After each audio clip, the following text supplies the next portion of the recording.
சொன்னாங்கன்னு கேட்டா, இரவுல திடீர்னு போவாங்க. போனா அவங்களுடைய துரோகத்தை நீங்க தெரிய வேண்டி வரும், அவங்களுடைய குற்றமுறைகளை அறிய வேண்டி வரும். அதனால சொல்லிட்டு போங்க.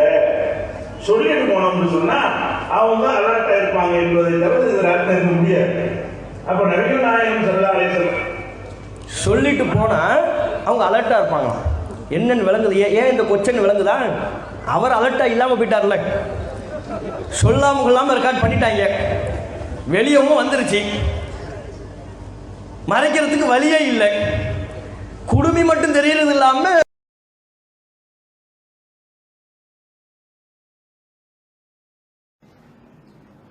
இப்ப அந்த ஹதீஸ் இருக்கு. அதாவது ஒருத்தர் வந்து இரவில் நீங்கள் நீண்ட நாள் கழித்து நீங்கள் ஊருக்கு வந்தீங்கன்னு சொன்னா திடீர்னு வீட்டில் நுழையாதீங்க. என்ன செய்யுங்க? வீட்டுக்கு சொல்லி விட்டுட்டு போங்க என்று ரசூல் ஸல்லல்லாஹு அலைஹி வஸல்லம் சொன்னாங்க. அதோட சேர்த்து என்ன செஞ்சாங்கன்னு கேட்டா, நீங்க அவங்களுடைய குற்றங்களை கண்டுபிடிக்கிறதுக்காக வேண்டி, துருவுறதுக்காக வேண்டி அப்படி போகாதீங்க. சில அறிவிப்புல அப்படி இருக்குது. இரவுல வந்து சொல்லி விட்டுட்டு போங்க. சொல்லி விட்டுட்டு போவதற்கு ரெண்டு காரணம் சொல்றாங்க. ஒன்று வந்து நீங்க போகும்போது மனைவியெல்லாம் நீங்கள் பிரிஞ்சு இருக்கிறீங்க, சந்தோஷமா இருப்பதற்கு ஏற்றவாறு தன்னை அலங்கரித்துக் கொள்ள வேண்டும், அந்த மாதிரியான சில காரியங்கள் அவங்க செய்து கொள்வதற்காக வேண்டி நீங்க சொல்லிட்டு போங்க, அது ஒரு காரணம். அல்லது மனைவி மக்கள் ஏதாவது அவங்கள வந்து ஒரு குறையை கண்டுபிடிச்சிருக்கணும் அப்படிங்கிறதுக்கு போயிடாதீங்க.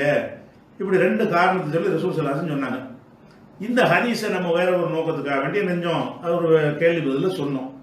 இதை என்ன செஞ்சாங்கன்னா, இதை மறுத்து இந்த பாலியலை எல்லாம் நியாயப்படுத்துறது சொல்லிட்டாரு அப்படின்றாங்க இந்த டாபிக் எடுத்தாங்க. இதுல நீ என்ன விளங்கணும்னு கேட்டா, இது வந்து இந்த செய்தி இருக்குல்ல, எந்த செய்தி? அதாவது இரவில் நீங்க வராதீங்க என்ற செய்தி வந்து இந்த ஹதீஸ் நான் சொல்றேன்ல, இது எதை இப்பதான் நான் முதல் சொல்ற மாதிரி, இதுக்கு முன்னாடி அப்படியானது சொல்றது இல்லைங்கிற மாதிரி என்ன செய்யறாங்க, முதல்ல விமர்சிக்கிறாங்க. இதை விமர்சிக்கிறது யார் விமர்சிக்கிறாங்க? சுன்னத் ஜமாத் விமர்சிச்சாங்கன்னா அவங்கள கணக்கில் எடுத்துக்கலாம். ஏன்னு கேட்டா அவங்க இதை கேட்டிருக்க மாட்டாங்க.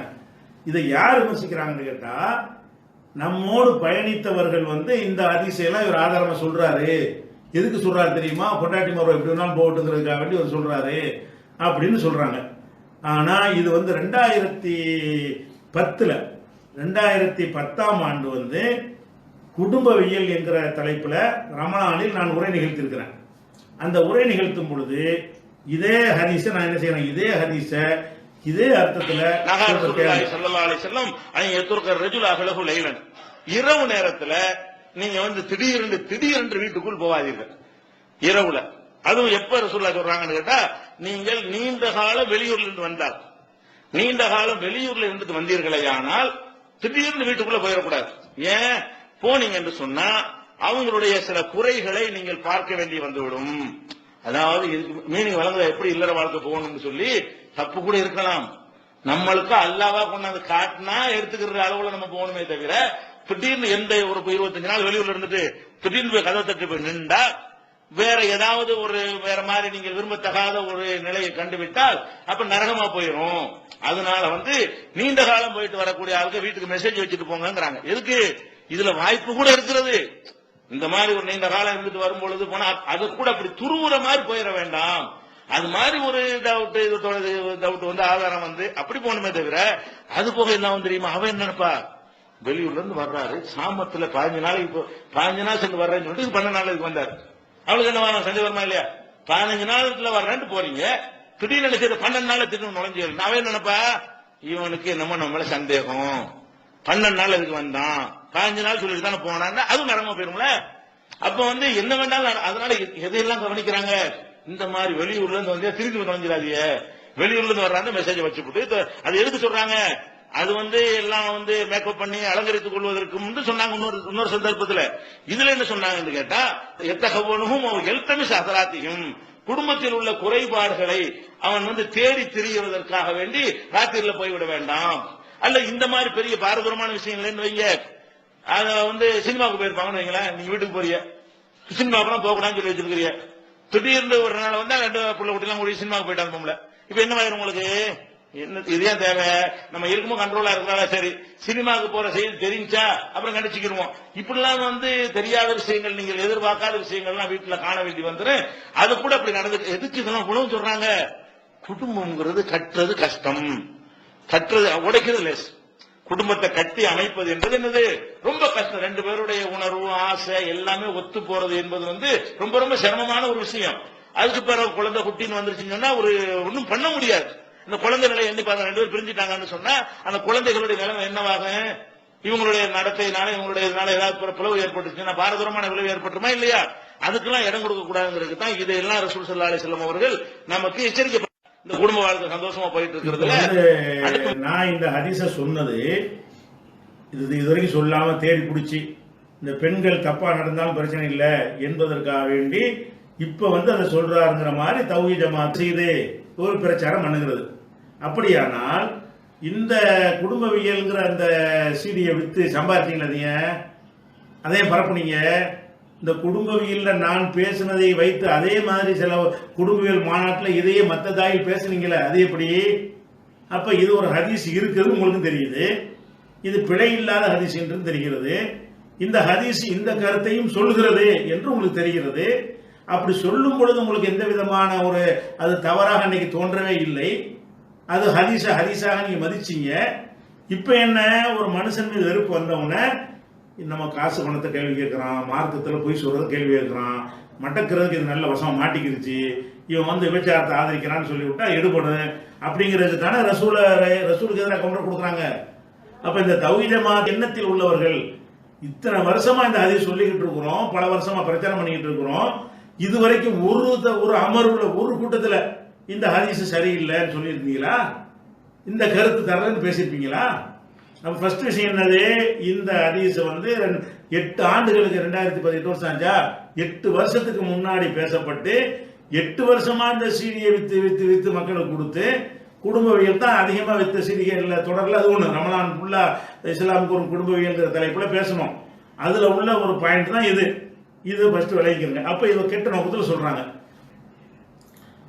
அப்ப இந்த இரவில் எழுதும் ஒரு ஹதீஸை பொறுத்த வரைக்கும் இதுல என்ன அடிப்படையில் கொண்டு வர்றாங்கன்னு கேட்டா, ஒருத்தர் சொல்றாரு. யார் சொல்றாரு?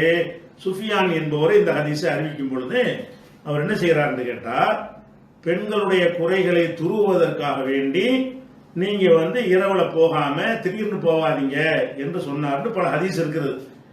ஒரு சில அறிவிப்புகள்ல என்ன வருதுன்னு கேட்டா, அவர் சொல்றாரு, யாரு அந்த சுஃபியான் சொல்றாரு, மா அதிரி ஷைஉன் காலஹு முஹாரிப்.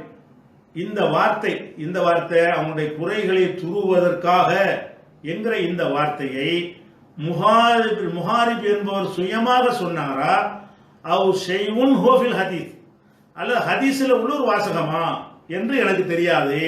நல்லா கவனிக்கணும். ஹதீஸ் என்ன இருக்குன்னு கேட்டா, ரசூலுல்லாஹ் சொன்னதாக அந்த ஹதீஸ் அறிவிக்கிறார். யார் அறிவிக்கிறா? ஜாபிர் அறிவிக்கிறாரு. ஜாபிரிடம் இருந்து அறிவிக்கிறவர் யாருன்னு கேட்டா முஹாரிபிட்ட அறிவிக்கிறவர் சுஃபியான். அப்ப இந்த ஹதீஸ ரசூலுல்லாஹ் சொன்னாங்கன்னு ஜாபிர் சொல்றாரு. ஜாபிர் சொன்னதாக முஹாரிபு சொல்றாரு. முஹாரிபு சொன்னதாக சுஃபியான் அறிவிக்கிறாரு. அப்படி அறிவிக்கும் பொழுது பல அறிவிப்புல என்ன வருதுன்னு கேட்டா, பெண்களை இரவுல நீங்க நீண்ட காலம் கழித்து திரும்பினீர்களே ஆனால் நீங்க என்ன செய்வனா, அவ் யுஹவ்வினஹும் அவ் யல்தமிஸ அஸராத்திஹிம், அவங்களுடைய குற்றமுறைகளை தேடி அவங்களை குற்றம் பிடிப்பதற்காக வேண்டி இரவில் வருவதை ரசூலுல்லாஹ் தடுத்தார்கள் என்று இப்படித்தான் பல இடங்கள் அறிவிக்கிறார். ஒரு சில அறிவிப்புல என்ன வருதுன்னு கேட்டா, இந்த இரவில் போவாதீர்கள்ங்கிறது ஹதீஸ், அவங்களுடைய குற்றங்குறை கண்டுபிடிப்பதற்காக இந்த வாசகம் இருக்குதுல, இந்த வாசகம் ரசூலுல்லாஹ் சொன்ன வாசகமா அல்ல என்னுடைய உஸ்தாது முஹாரிப் இருக்கிறார எனக்கு இந்த செய்தியை சொன்னவர் அவருடைய சொந்த வாசகமா என்று எனக்கு தெரியாது அப்படிங்கிறார். இந்த சொல்ல வச்சுக்கிட்டு தான் பாத்தீங்களா இது இடை சொற்களா இல்லையா? ஏன் அவரை சுஃபியான் என்ன சொல்றாருன்னு கேட்டா, இரவில் போவாதீர்கள்ங்கிற அந்த துண்டு மட்டும் பிரச்சனை இல்லாம வந்துருது. இந்த துண்டுக்கு மட்டும் என்ன செய்யறாருன்னா, சில அறிவிப்புகள்ல இது ரசூலுல்லாஹ் சொன்னதா அல்லது முஹாரிப் சொன்னதா அப்படின்னு ஒரு அப்ஜெக்ஷன் பண்ணிட்டாராம். இதை வைத்துக்கொண்டு இது முதுரஜ்னா என்ன, இடை சொற்கள், அதாவது ஹதீஸ்ல சொந்த வார்த்தையை சேர்த்து சொல்வதற்கு பேர் முதுரஜ்.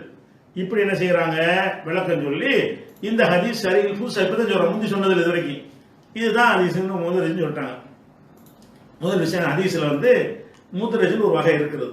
முதுரஜ்னா என்னன்னு கேட்டா, இப்ப ரசூலுல்லாஹ்வுடைய ஹதீஸ் அறிவிப்பாங்கல்ல, அறிவிக்கும் பொழுது அதுலயே ஒரு சந்தேகத்துக்குரிய ஒரு வார்த்தை இருக்கும், ஒரு தஃப்சீர் பண்ண வேண்டிய ஒரு சொல் இருக்கும். அந்த சொல்ல என்ன செய்வார்னா அறிவிப்பாரு, அவர் விளக்கிக்குவார், கூட சேர்த்துக்குவார். அப்படி சேர்த்துட்டு நம்ம வந்து கூஃபாவுக்கு போனோம்னு ஹதீஸ்ல வரும். இடையில என்ன செய்வாரு, அடுத்த கூஃபாண்ட தெரியாத ஆளுக்குன்னு வைங்களேன், இவன் கூஃபான்னு தெரியுமில, ஈராக்கில் இருக்குல்ல அப்படின்னு சேர்த்துக்குவார்.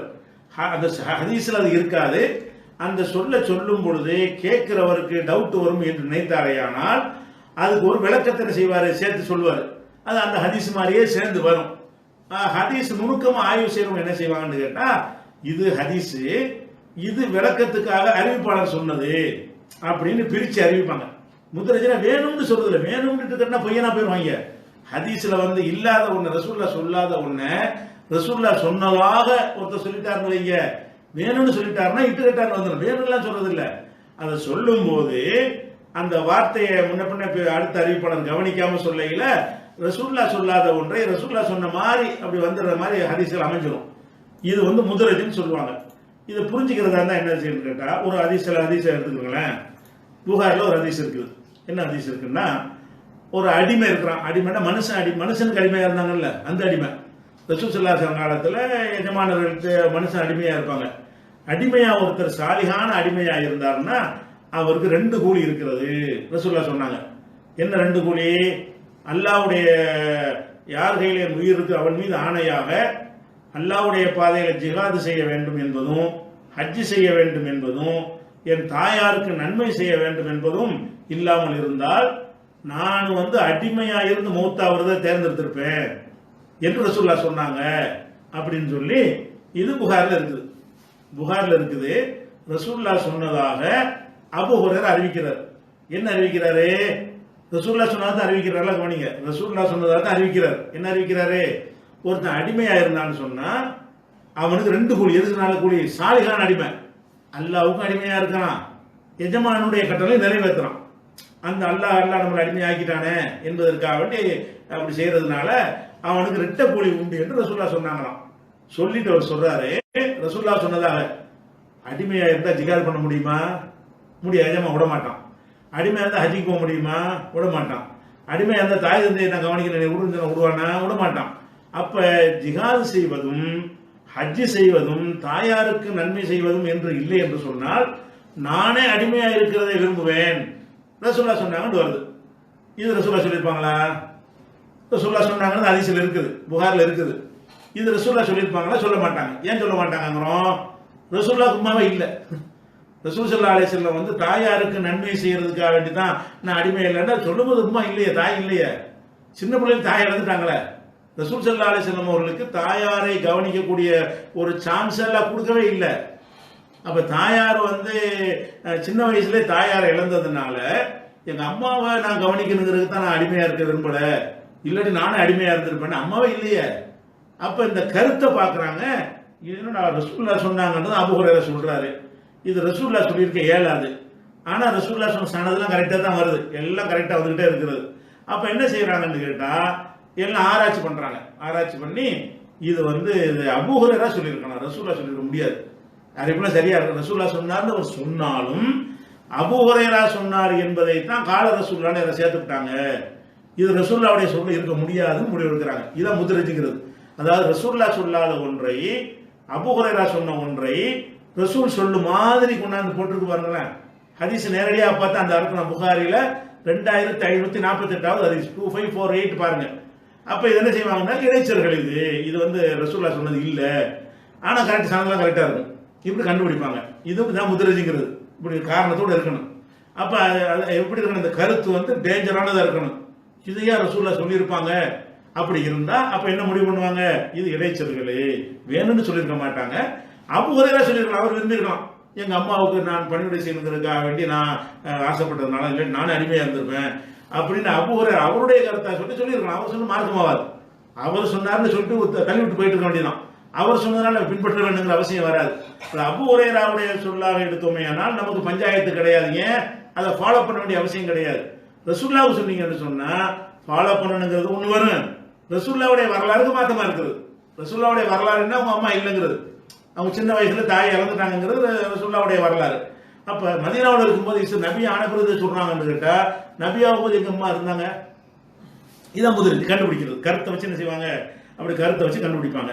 அதே மாதிரி இன்னும் சில விஷயங்கள், அதாவது ஒரு செய்தியை சொல்லுவாங்க.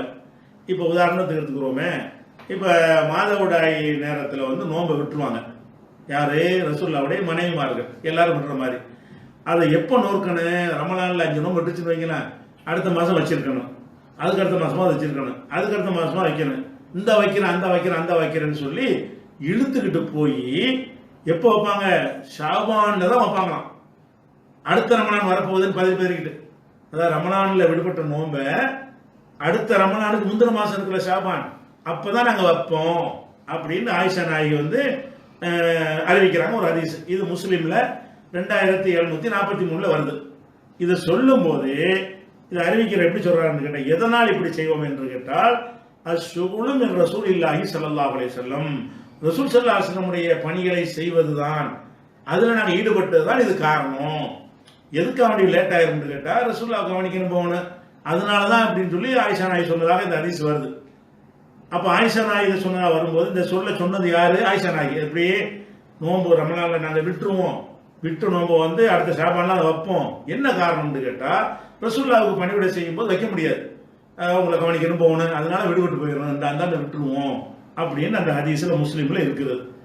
அதே மாதிரி இன்னொரு ஹதீஸ்லயும் அதே மாதிரி தாலிக்கிலி மக்கானி ரசூலுல்லாஹி ஸல்லல்லாஹு அலைஹி வஸல்லம், அது ரசூலுல்லாஹ்வுடைய அவங்களுக்கு பணிவிடை செய்யறதுதான் காரணம்னு வந்துருச்சு.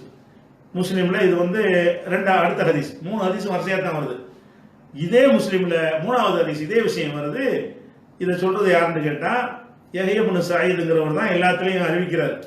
யஹ்யா இப்னு ஸயீத் என்பவர் அறிவிக்கும் போது சொல்றாரு, 3வது ஹதீஸ்ல சொல்றாரு, ஃபலனன்து அன்ன தாலிக லி மகானிஹா மின நபி ஸல்லல்லாஹு அலைஹி வஸல்லம், அதாவது ரசூலுல்லாஹ்வுக்கு பணிவிடை செய்யறதுதான் காரணம் என்கிற இந்த சொல்லை ஆயிஷா சொல்லவில்லை. நல்லா கவனிக்கணும்.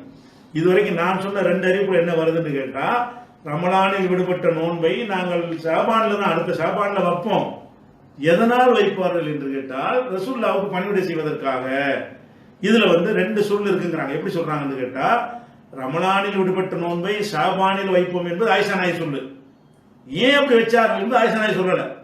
ஏன் அப்படி வைத்தார்கள் என்று கேட்டா ரசூலுல்லாஹ் கவனிக்கிறது வைத்தார்கள் அப்படிங்கிற அந்த சொல் இருக்குல்ல, அது ஆயிஷா நாயகி சொன்ன மாதிரி தான் முஸ்லீம்ல 2743 வருது. தமிழ் நம்பர்ல வித்தியாசம் இருக்கும், நீங்க பாத்துக்கிறீங்க. தமிழ்ல புகாரி முஸ்லீம் போட்டிருக்காங்கல்ல, இந்த நம்பருக்கு வராது, கொஞ்சம் முன்னப்பின இருக்கும். நம்பர் வச்சு பார்க்கணும், அந்த அரபி வச்சு தேடி பார்த்துக்கிறங்க. அதுக்கடுத்த ஹதீஸ்ல என்ன வருதுன்னு கேட்டா, ரசூலுல்லாஹ் கவனித்த காரணத்தினால்தான் நாங்கள் இப்படி நோன்பு வைப்போம் அடுத்த ஹதீஸ்ல வந்தது.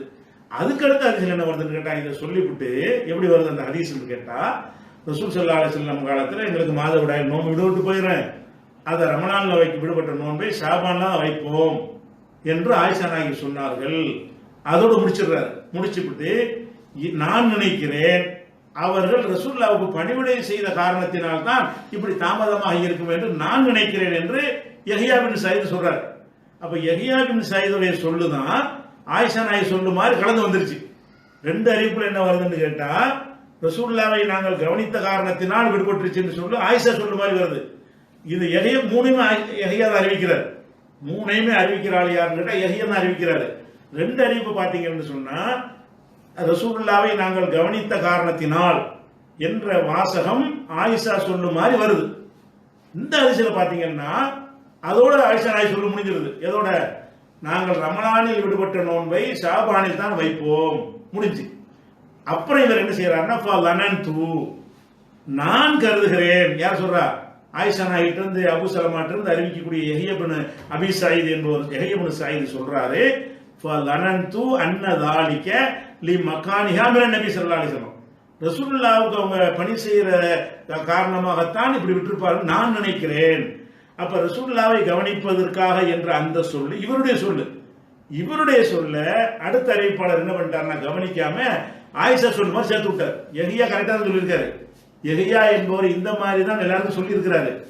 ஆனால் யஹ்யாட்ட இருந்து கேட்ட அடுத்தடுத்த அறிவிப்பாளர்கள் யஹ்யா என்பவருடைய சொந்த சொல்லை ஆயிஷா நாயகின் சொல்லை போல சித்தரித்து வெளியிட்டு விட்டார்கள் அப்படின்னு ஆராய்ச்சி பண்ணி என்ன செய்யறாங்கன்னு கேட்டா, இது நுழைக்கப்பட்டது. இந்த வாசகம் எதை வச்சு கண்டுபிடிச்சாங்க? ஒரே அறிவிப்பாளர் வந்து அவரே தெளிவுபடுத்துறாரு பாருங்க. முதல்ல அந்த அறிவிப்புல பாத்தீங்கன்னா ஆயிஷா நாயகி சொன்ன மாதிரி இருக்கிறது. ஆனால் இந்த அறிவிப்புல பாத்தீங்கன்னா அது ஆயிஷா நாயகி சொல்லல, நான் தான் அதை அப்படி கருதுனேன் அப்படின்னு சொல்லி அவரே வெளிப்படுத்துறாரு. சம்பந்தப்பட்டவரை வெளிப்படுத்தினதுக்கு சான்று கிடைக்கும் பொழுது அப்பதான் நம்ம சொல்லுவோம். ஹதீஸ் மொத்தமா வருதுன்னு வைங்க, இது ஆயிஷா சொன்னது, இது இவர் சொன்னது பிரிக்க முடியாது. அந்த தொடரா வந்தா தொடர் தான். எப்ப பிரிக்கணும்? அந்த அறிவிப்பாளரே என்ன செய்வார்னு கேட்டா சொல்லுவார். எப்படி சொல்லுவாரு? இது வந்து நான் இது ஆயிஷா நாயில நான் தான் சொன்னேன் அப்படின்னு பாரு, வேற அறிவிப்புல கிடைக்கும். அப்ப நம்ம என்ன நினைக்கிறோம்னு கேட்டா, யஹ்யா இப்னு ஸயீத் என்பவர் சொன்ன சொந்த கருத்து ஆயிஷா நாயின் கருத்து போல வந்து அடுத்த அறிவிப்பாளரால் புரிந்து கொள்ளப்பட்டுருச்சு அப்படின்னு சொல்லி நுணுக்கமான அறிஞர்கள் வந்து கண்டுபிடிச்சு நமக்கு சொல்லுவாங்க. இப்படியும் பண்ணிடுவாங்க. அதே மாதிரி வந்து பாருங்க, இப்ப ஒழு செய்யறோம். ஒழு செய்யும் பொழுது என்னுடைய உம்மத்துகள் வந்து கியாமத்து நாள்ல உர்ரம் முஹஜ்ஜலீன் என்று அழைக்கப்படுவார்கள் அப்படின்னு ரசூலுல்லாஹ் சொல்றாங்க. உர்ரம் முஹஜ்ஜலீன் என்ன அர்த்தம்னு கேட்டா, அதாவது குதிரை இருக்குல்ல, குதிரையில வந்து 4 காலும் வெள்ளையா இருக்கும், சரியா? முகமும் வெள்ளையா இருக்கும். மீதி உள்ள பகுதியெல்லாம் ஏதோ ஒரு கலர்ல இருக்கும், கருப்பா இருக்குன்னு வைங்களேன். அப்ப கருப்பான ஒரு குதிரையில வெள்ளை கலர்ல 4 கால் இருக்குது, முகம் வெள்ளை கலர்ல இருக்குது. அப்படி இருக்குமையானால் அந்த குதிரைக்கு பேரு உர்ர முஹஜ்ஜலின். உர்ருன்னா முகம் வெளுத்தது, முஹஜ்ஜலின் என்றால் 4 கால்கள் வெளுத்தது. இப்ப வந்து ஒழு செய்யறோம்ல, ஒழு செய்யும்போது மூஞ்ச கழுவுறோம், முகத்தை கழுவுறோம். ஒழு செய்யும்போது கையை கழுவுறோம், காலை கழுவுறோம். அப்ப இந்த கை காலும் கழுவப்படுகிறது, முகமும் கழுவப்படுறதுனால இந்த 5 இடமும் பிரகாசமா பிரைட்டா இருக்கும். இப்படி வந்து என்ன செய்வாங்க இருப்பாங்க உம்மத்துகள், அந்த ஹதீஸ் வருது. அதை சொல்லிட்டு யார் வந்து தன்னுடைய உர்ரத்தை வெண்மையை முக வெண்மையை அதிகரித்துக் கொள்ள விரும்புகிறாரோ அப்படி செய்யட்டும். இது ரசூலுல்லாஹ் சொன்னதாக புகாரில இருக்குது. புகாரில 136வது ஹதீஸ்ல எடுத்து நோக்கிற போய் அப்ப ரசூல் ஸல்லல்லாஹு அலைஹி வஸல்லம் அவர்கள் சொன்னதாக புகாரில ஒரு நல்ல கவனிங்க என்ன வருதுன்னு கேட்டா, என்னுடைய உம்மத்துமார்கள் ஒழு செய்யற காரணத்தினால முகமும் வெள்ளையா இருக்கும். வெள்ளைன்னா குஷ்டம் வெள்ளை இல்ல, பிரகாசமா இருக்கும். கை காலும் வெள்ளையா இருக்கும், பிரகாசமா இருக்கும் என்று ரசூலுல்லாஹ் சொல்லிட்டாங்க. அதுக்கு அடுத்து ஒரு வாசகம் என்ன வருதுன்னு கேட்டா, உங்களில் யார் முக வெண்மையை அதிகரித்துக் கொள்ள விரும்புகிறாரோ அவர் செய்து கொள்ளட்டும் அப்படின்னு சொல்லி சேர்ந்து வருது. இந்த வாசகத்தை என்ன செய்யறாங்கன்னு கேட்டா, இது வந்து இது அபூ ஹுரைராவுடைய வார்த்தை தான் இருக்க முடியும், இது ரசூலுல்லாஹ் சொல்லி இல்ல அப்படிங்கிறாங்க. ஏன் ரசூலுல்லாஹ் சொல்லி இல்லைங்கிறாங்கன்னு கேட்டா, அதுக்கு இப்னு தைமியா மாதிரியான அறிஞர்கள் விளக்கம் சொல்றாங்க. குர்ரத்துன்னா முகம், தஹஜில்னா முஹஜ்ஜல்னா கால், கை கால்கள். இப்ப வந்து கை கால்களை வந்து நீட்டி கழுவுறதுன்னா ஒரு அர்த்தம் இருக்குது. இவ்வளவு கழுவு போல இவ்வளவு கழுவிக்கலாம். முகத்தை முழுசா நம்ம கழுவி போடுறோம், அதை போய் நீட்ட முடியுமா? முகத்தை தான் முழுசுமே நம்ம ரவுண்ட் பண்ணி கழுவிடுறோமே, அதுக்கு மேல நீட்டினா தலைக்கு தனியா மசகு சட்டம் இருக்கிறது. அப்ப ரசூல் ஸல்லல்லாஹு அலைஹி வஸல்லம் சொல்லி இருப்பாங்களா? அதாவது முகத்துல நீங்க எவ்வளவு கழுவுறீங்களோ அதை விட எவ்வளவு நாள் நீட்டிக்கிறீங்க. கைக்கு சொன்னா பொருந்தும், கையை கழுவுறீங்களா அவ்வளவு கழுவுறீங்களா இன்னும் கொஞ்சம் நீட்டிக்கிறங்க அப்படின்னு வரும். அப்ப இப்னு தைமியா போன்ற அறிஞர் என்ன சொல்றாங்கன்னு கேட்டா, ஃபைனல் குர்ரத்தை, இந்த குர்ரத்துங்கிற அந்த சொல் லாத்தக்கூனு ஃபில் யதி, கைக்கு சொல்லப்படாது. ஒலாத்தக்கூனு இல்லா ஃபில் வஜ்ஹி, முகத்துக்கு தான் அது பொருந்தும். அப்ப முகமென்மையை நீடிக்கிறதா இருந்தா நீடிச்சுக்கிறங்க, நல்லா கழுவுங்க, கூட கழுவுங்கன்ற சொல்லியிருப்பாங்களா? முகத்துல தான் கழுவ வேண்டியதெல்லாம் கழுவிப்பட்டோமே. கைக்கு சொல்லியிருந்தாங்கன்னு சொன்னா கை இவ்வளவு கழுவுனா உங்களுக்கு நீடிக்கிற ஒரு அர்த்தம் கொடுக்கலாம். காலுக்கு சொன்னா இன்னும் கொஞ்சம் கூட சேர்த்து கழுவிக்கலாம். முகத்துக்கு அப்படி சொல்ல ஏழுமா அப்படின்ட்டுலாம் காரணம் காட்டி இந்த ஹதீஸ் 2 அடங்கி இருக்கு. ரசூலுல்லாஹ் சொன்னதும் அடங்கி இருக்கிறது. நீங்கள் கைகால் முகம் வெள்ளையாக நீங்கள் எழுப்பப்படுவீர்கள், அதோட நிறுத்திக்கணும் ஹதீஸ். அபூ ஹுரைரா என்ன பண்றாங்க, அவரா சொல்றாரு, என்ன செய்யறாரு, நல்ல அதிகமாக்கிறங்கிறாரு. அவர் தப்பா சொன்ன பிரச்சனை கிடையாது. அல்லாஹ்வுடைய ரசூல் வந்து தப்பா சொல்லிட்டாங்கன்னு வரக்கூடாதுன்னா இது அபூ ஹுரைரா வழங்காம சொல்லிட்டாருன்னு அர்த்தத்துக்கு. முகத்தை எப்படி நீட்டுறது, முகத்தை கழுவ நேரம் கழுவிட்டோம், அதுக்கு மேல கூட அப்படி முகத்துல கழுவுறது, கழுத்தை தான் போய் கழுவணும், அது கழுத்தா போயிடும். முகத்துக்குடைய அளவுக்குலாம் கழுவுறது இல்லை. அதனால அபூ ஹுரைரா அவர்கள் வந்து ரசூலுல்லாஹ் சொன்ன சொல்லிட்டு கூடுதலா அவர் சேர்த்துட்டாரு. என்ன வாசம்? யார் முகத்து வெள்ளையை அதிகரிக்க இயலுமோ அதிகரித்துக் கொள்ளுங்கள் அப்படின்னு இவர் சொல்லிட்டாரு. இவர் சொன்னது தப்பான கருத்து. ஆனால் இவர் தப்பான கருத்து சொன்னா சொல்லிட்டு போறாரு, ரசூலுல்லாஹ் சொல்ல மாட்டாங்க அப்படின்னு சொல்லி இது புகார்ல இடம்பெற்றாலும் பாதி ரசூலுல்லாஹ் சொன்னது, பாதி அபூ ஹுரைரா சொன்னது. ஏன் சும்மா சொல்லிடக்கூடாது, சேர்ந்துதான் வருது. இதுவே இந்த இப்படி இருந்துச்சுன்னு வைங்க, உங்களில் யார் வந்து கைகால் வெண்மையை அதிகரிக்க நினைக்கிறீர்களோ அதை செய்து கொள்ளுங்கள் என்று அபூ ஹுரைரா சொல்லி இருந்தால் நமக்கு டவுட்டே வந்திருக்காது. ரசூலுல்லாஹ் சொன்னது எடுத்து போயிடும் பேசாம. ஆனால் அது மீனிங்க பார்க்கறோம், கருத்தை பார்க்கிறோம். இந்த கருத்தை பார்க்கும் பொழுது முகத்தை எப்படி அதுக்கு மேல கழுவுறது? கரெக்டா தானே கழுவுறோம். அதுக்கு மேல முகத்தை அப்படி நீட்டுறது, அது போய் நீட்டு ரசூலுல்லாஹ் சொல்லுவாங்க. கைகால நீட்டுறதுங்கிறதுக்கு ஒரு மீனிங் இருக்கிறது. அப்ப இவர் அபூ ஹுரைரா விளங்காம சொல்லிவிட்டாரு. விளங்காம சொல்லிட்டாரு, அது சாப்பாடு திட்டணும். ரசூலுல்லாஹ் பத்தி ஒன்றும் பெரிய பிரச்சனையே கிடையாது. அப்ப இது அறிஞர்கள் என்ன செய்யறாங்க, இது வந்து இடைச்சொற்கள். இடைச்சொற்கள் இதான் ஹதீஸ்ல ரசூலுல்லாஹ் சொன்னதும் அதான் சொல்ல வர்றாங்க. இந்த இரவில் நீங்கள் போகும் பொழுது திடீர்னு போவாதீங்க, அது ஹதீஸாம். இது ஹதீஸ் இல்லையா? புகாரிக்கு சொன்னாராம். எது? மனைவிமார்களை வந்து உளவு பார்ப்பதற்காக அந்த சொல்லு நுழைக்கப்பட்டது அப்படின்றதான் இவங்க வாத வைக்கிறாங்க. அதுக்காக தான் நான் முதுரஜ விளக்குறேன். முதல்ல முதுரஜன்னு சொன்னா அந்த கருத்து தப்பா இருக்க வேண்டும் ஒண்ணு, அல்லது அந்த அறிவித்தவரை என்ன செய்யணும், இப்படி அறிவிச்சவரை மாற்றி சொல்லணும். இல்ல இது நான் அவர் தான் சொன்னாரு அப்படின்னு முஹாரிபி என்பவர் என்ன செய்யணும், என்னுடைய சொல்லுதான் அப்படின்னு வேற எங்கேயாவது தெளிவுபடுத்திருக்கணும். அப்படி ஆதாரம் இல்லாம ஒரு சொல்ல என்ன செய்யக்கூடாது, நுழைக்கப்பட்டுன்னு சொல்லக்கூடாது. இது அறிவிக்கிறாங்க. அதே மாதிரி வந்து புகாரில 2491வது ஹதீஸ் இருக்கிறது. இதுல என்ன இருக்குன்னு கேட்டா ரசூல் ஸல்லல்லாஹு அலைஹி வஸல்லம் சொல்றாங்க, ஒருத்தர் வந்து ஒரு அடிமையை வந்து என்ன செய்யறாரு, சின்ன அளவுக்கு ஒரு வார அளவுக்கு வந்து ஒரு விடுதலை செய்தாரே, ஆனால் அந்த அளவுக்கு அவர் விடுதலை ஆயிடுவாரு. ஒரு 10 பேர் சேர்ந்து ஒரு அடிமையை வாங்குறாங்க. ஒரு ஆள் 100 ரூபா போட்டு வாங்குறாரு, இன்னொரு ஆள் 1000 ரூபா போட்டிருக்காரு, இன்னொரு ஆள் 10,000 ரூபா போட்டிருக்காரு. இப்ப என்ன செய்யறாருன்னு கேட்டா, நான் 100 ரூபா கொடுத்து வாங்கினேன்ல, நான் மட்டும் என்ன செய்யறேன்னு கேட்டா என் பங்கு அளவுக்கு உள்ள அவரை விடுதலை செஞ்சிடறேன் அப்படின்னு சொல்லிட்டா அந்த அளவுக்கு அவர் விடுதலை ஆகிவிடுவார் அப்படிங்கிற அந்த கருத்து அந்த இடத்துல வருது. இதுல வந்து என்ன செய்யறதுன்னு கேட்டா, இல்லா ஃபக்கத அத்தக மின்ஹும் ஆத்தக, அப்படி இல்லை என்று சொன்னால் அவர் எந்த அளவுக்கு விடுதலை செய்தாரோ அந்த அளவுக்கு விடுதலை ஆகிவிடுவார் என்கிற இந்த ஒரு சொல்லை ரசூலுல்லாஹ் சொன்னாங்களா அல்லது நாஃபி சொன்னாரா என்று எனக்கு தெரியாது அப்படின்னு என்ன செய்யறாரு, அய்யூப் என்பவர் சொல்றாரு. அப்ப இந்த ஒரு சொல்ல ரசூலுல்லாஹ் சொன்னாங்களா இல்லையா என்பதுல சந்தேகப்பட்டு சொல்றாங்க. இதுக்கு என்ன செய்யறாங்கன்னு கேட்டா, இப்படி சந்தேகப்படுறதுனால எல்லாம் ரசூலுல்லாஹ் சொன்னது இல்லைன்னு ஆகாது. ஒரு ஹதீஸ்ல வந்துருச்சு, இவர் வந்து லா அதிரி எனக்கு தெரியலங்கிறார். யாரு? ஒரு ஹதீஸ் அறிவிச்சுட்டு ஒரு பாதிய ரசூலுல்லாஹ் சொன்னாங்கன்றாரு, இன்னொரு பாதியை சொல்லும்போது என்ன செய்யறாருன்னா, இது ரசூலுல்லாஹ் சொன்னாங்களா நாஃபி வந்து அவர் சொந்தமா சொன்னாரா என்ன எனக்கு தெரியலங்கிறாரு. இப்படி இவருக்கு தெரியலன்னு சொன்னதுனால அது ஹதீஸ் இல்லைன்னு ஆகுமான்னு ஆகாது. ஏன் ஆகாது? ஒரு சஹீஹு அன்னஹு லைஸ பி முத்ரஜின் கமா ஹக்ககு பில் ஃபத்ஹில் பாரி. ஃபத்ஹுல் பாரில இப்னு ஹஜர் என்ன சொல்றாருன்னு கேட்டா, இது முத்ரஜ் இல்லை, எனக்கு தெரியாது என்று ஒருவர் சொல்வதால் அது சொர்க்கப்பட்டது வராது. அதாவது ஒரு சொல்லிட்டு ஒரு ஹதீஸை மொத்தமா சொல்லிட்டு லா இலாஹ இல்லல்லாஹ் சொன்னால் சொர்க்கத்தில் நுழைவான், முஹம்மது ரசூலுல்லாஹ் சொன்னால் சொர்க்கத்தில் நுழைவான் வருது. இந்த முஹம்மது ரசூலுல்லாஹ் சொன்னது ரசூலுல்லாஹ் சொன்னாங்களா அல்ல அறிவிப்பாளர் சொந்த கருத்தா என்று எனக்கு தெரியலன்னு ஒருத்தர் சொல்றாருன்னு வைங்க, அதுக்கு எந்த வெயிட்டும் கிடையாது. அவருடைய சொல்லுதான் அடிச்சு சொல்லணும், அல்ல அந்த கருத்து வந்து இஸ்லாத்தின் அடிப்படைக்கு வரலாற்றுக்கு மாற்றமா இருக்கணும். அப்படி இல்லாம எனக்கு தெரியாது என்று அவர் சொல்லி இருக்கும் பொழுது அறிஞர்கள்லாம் என்ன செய்யறாங்கன்னு கேட்டா, இது வந்து அல்ல, இது வந்து நுழைக்கப்பட்டது கிடையாது, ரசூலுல்லாஹ் சொன்னதுதான், இவர் எனக்கு தெரியலன்னு சொல்ற காரணத்தினால் அது ரசூலுல்லாஹ் சொல்றது ஆகாது அப்படி முடிவு எடுக்கிறாங்க.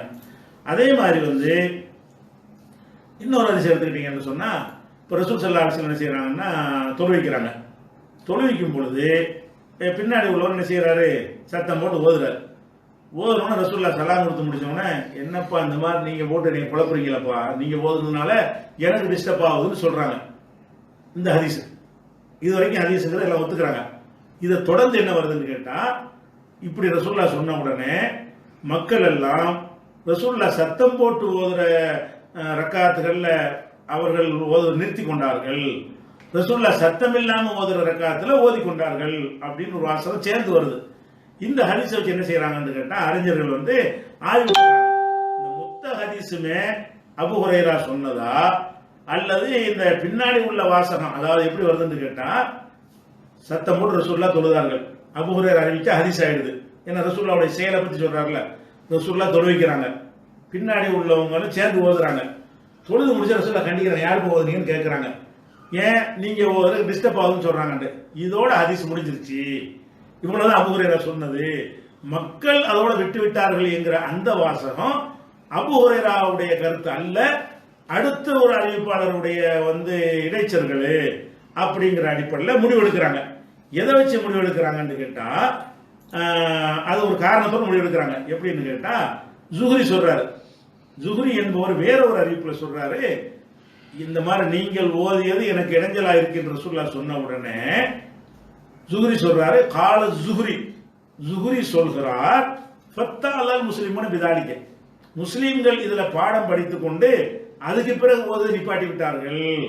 அப்ப ரசூலுல்லாஹ் காலத்துல இந்த கண்டிச்ச உடனே அவங்க ஓதுனதை நிப்பாட்டி விட்டார்கள். இந்த ஓதுனை நிப்பாட்டி விட்டார்கள்ங்கிற வார்த்தையை அபூ ஹுரைரா சொன்னதாக ஹதீஸ்ல வருது, பல ஹதீஸ்கள்ல. ஆனால் அது அபூ ஹுரைரா சொன்னது இல்ல, அது விளங்கி ஜுஹ்ரி என்பவர் சொல்றாரு. ஜுஹ்ரி சொல்றாரு, இப்படி ரசூலுல்லாஹ் சொன்ன உடனே மக்கள்லாம் விட்டுட்டார்கள். அப்ப இந்த துண்டுக்கு சனது இல்லாம போயிடும். இது அபூ ஹுரைராவை சொன்னா தான் ஹதீஸ் ஆகுங்க. ஏன்னா அவர் அந்த வஹீயுடைய காலத்தில் வாழ்ந்தவர். மக்கள் ஓதுவதை விட்டு விட்டார்கள் என்கிற இந்த துண்டு அபூ ஹுரைரா சொல்லல, ஜுஹ்ரி சொல்றாரு. ஜுஹ்ரி யாரு? அபூ ஹுரைராட்ட இருந்து கேட்கிற பிந்தனால. அவர் என்ன சொல்றாருன்னு கேட்டா, இப்படி சொன்ன உடனே மக்கள் எல்லாம் விட்டு விட்டாரு. மக்கள் எல்லாம் விட்டு இருக்கு தெரியும். அப்ப இது முதுரஜ் இடையில நுழைக்கப்பட்டிருக்கிறது. இடையில் நுழைக்கப்படுமையானால் இந்த வாசகத்துக்கு ஒரு சனது இருந்தா தான் ரசூலுல்லாஹ்வுடைய செயல் ரசூலுல்லாஹ் காலத்தில் நடந்ததாக காட்டினா தான் நம்ம எடுத்துக்க முடியும். ஜுஹ்ரி சொன்னாரேயானால் ஜுஹ்ரியுடைய கருத்து ஹதீஸ் இல்லைன்னு ஆயிரும். அப்படி என்ன செய்யறாங்கன்னு கேட்டா அந்த ஜுஹ்ரியுடைய வார்த்தையை வச்சு இவர் சொந்த சொல்ல அவரே சொல்றாரு. ஒரு அறிவிப்புல ரசூலுல்லாஹ் சொன்ன மாதிரி சொல்லிடுறாரு, வேற அறிவிப்புல வரும்போது நான் தான் சொல்றேன், ரசூலுல்லாஹ் சொன்ன அவ்வளவுதான் சொன்னாங்க, மக்கள்லாம் விலகி கொண்டார்கள் நான் சொல்றதுதான் அப்படின்னு அவர் சொன்னதாக முஸ்னது ஹுமைதில 983வது ஹதீஸ்ல அவரே என்ன செய்யறாருன்னா ஒத்துக்கிறார், இது நான் சொன்னதுதான் இதுன்னு. அப்ப இதெல்லாம் எடுத்து வச்சு என்ன செய்யறாங்கன்னு கேட்டா இது முதுரஜ் தான். இது தல்ஹீஸ் இப்னு ஹஜர் அவர்கள் என்ன செய்யறாங்க, இது நுழைக்கப்பட்டதுதான். ஏன் நுழைக்கப்பட்டதுன்னு கேட்டா அந்த ஹதீஸ் ரெண்டு துண்டு இருக்கிறது, ஒரு ரெண்டு பார்ட் இருக்கிறது. ஒரு பார்ட்டு ரசூலுல்லாஹ் அந்த சஹாபியை கண்டிச்சாங்கன்னு ஒரு பார்ட்டு, இன்னொரு பார்ட்டு கண்டிச்சவங்க மக்கள்லாம் விட்டு விட்டார்கள், ஓதுவதை விட்டு விட்டார்கள். இன்னொரு பார்ட்டு அந்த ஓதுவதை விட்டு விட்டார்கள் என்பது அபூ ஹுரைரா சொல்லல. ஜுஹ்ரி என்ன சொல்றாருன்னா, ஏன் அபூ ஹுரைரா சொல்லலங்கிறோம், ஒரு அறிவிப்புல எப்படி சொன்னாலும் அதே ஜுஹ்ரி அபூ ஹுரைரா சொன்னதாகவும் சொல்லியிருக்கிறாரு.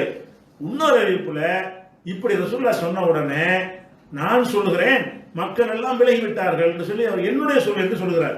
அப்போ ஒரு இடத்துல இது ஏன் சொல்லு என்று விளக்கிவிட்டு இன்னொரு இடத்துல அபூ ஹுரைரா சொன்னார் என்று சொல்வாரையானால் அவரே அது விளக்கிட்ட காரணத்தினால் அபூ ஹுரைரா சொன்ன சொல்லை சொல்லுமாறு அடுத்த அறிவிப்பாளர் புரிஞ்சிருப்பாரு, இவருடைய சொல்லுதான் அதுன்னு சொல்லி முதுரஜ் அதாவது நுழைக்கப்பட்டது. இப்படி கண்டுபிடிக்கணும். கண்டுபிடிக்கிறதா இருந்தா இப்படி கண்டுபிடிக்கணும், அந்த வார்த்தையில் இது சொருவப்பட்டது என்று சொல்வதாக இருந்தால் அந்த கருத்து டேஞ்சரா இருக்கணும். இந்த முகத்தை கழுவுறது, தாய்க்கு நன்மை செய்யறது, இதெல்லாம் ரசூலுல்லாஹ் சொல்ல மாட்டாங்க. அதை வச்சுக்கிட்டு முதுரஜ் நுழைச்சேன்னு விளங்கிக்கலாம். அல்லது ஒரு அறிவிப்பாளர் செய்யறாரு, இந்த ஹதீஸ் அறிவிப்பாரு, ஒரு அறிவிப்புல சொல்லும் போது ரசூலுல்லாஹ் சொன்னதாகவே அபூ ஹுரைரா சொன்னதை அறிவிச்சிருவாரு.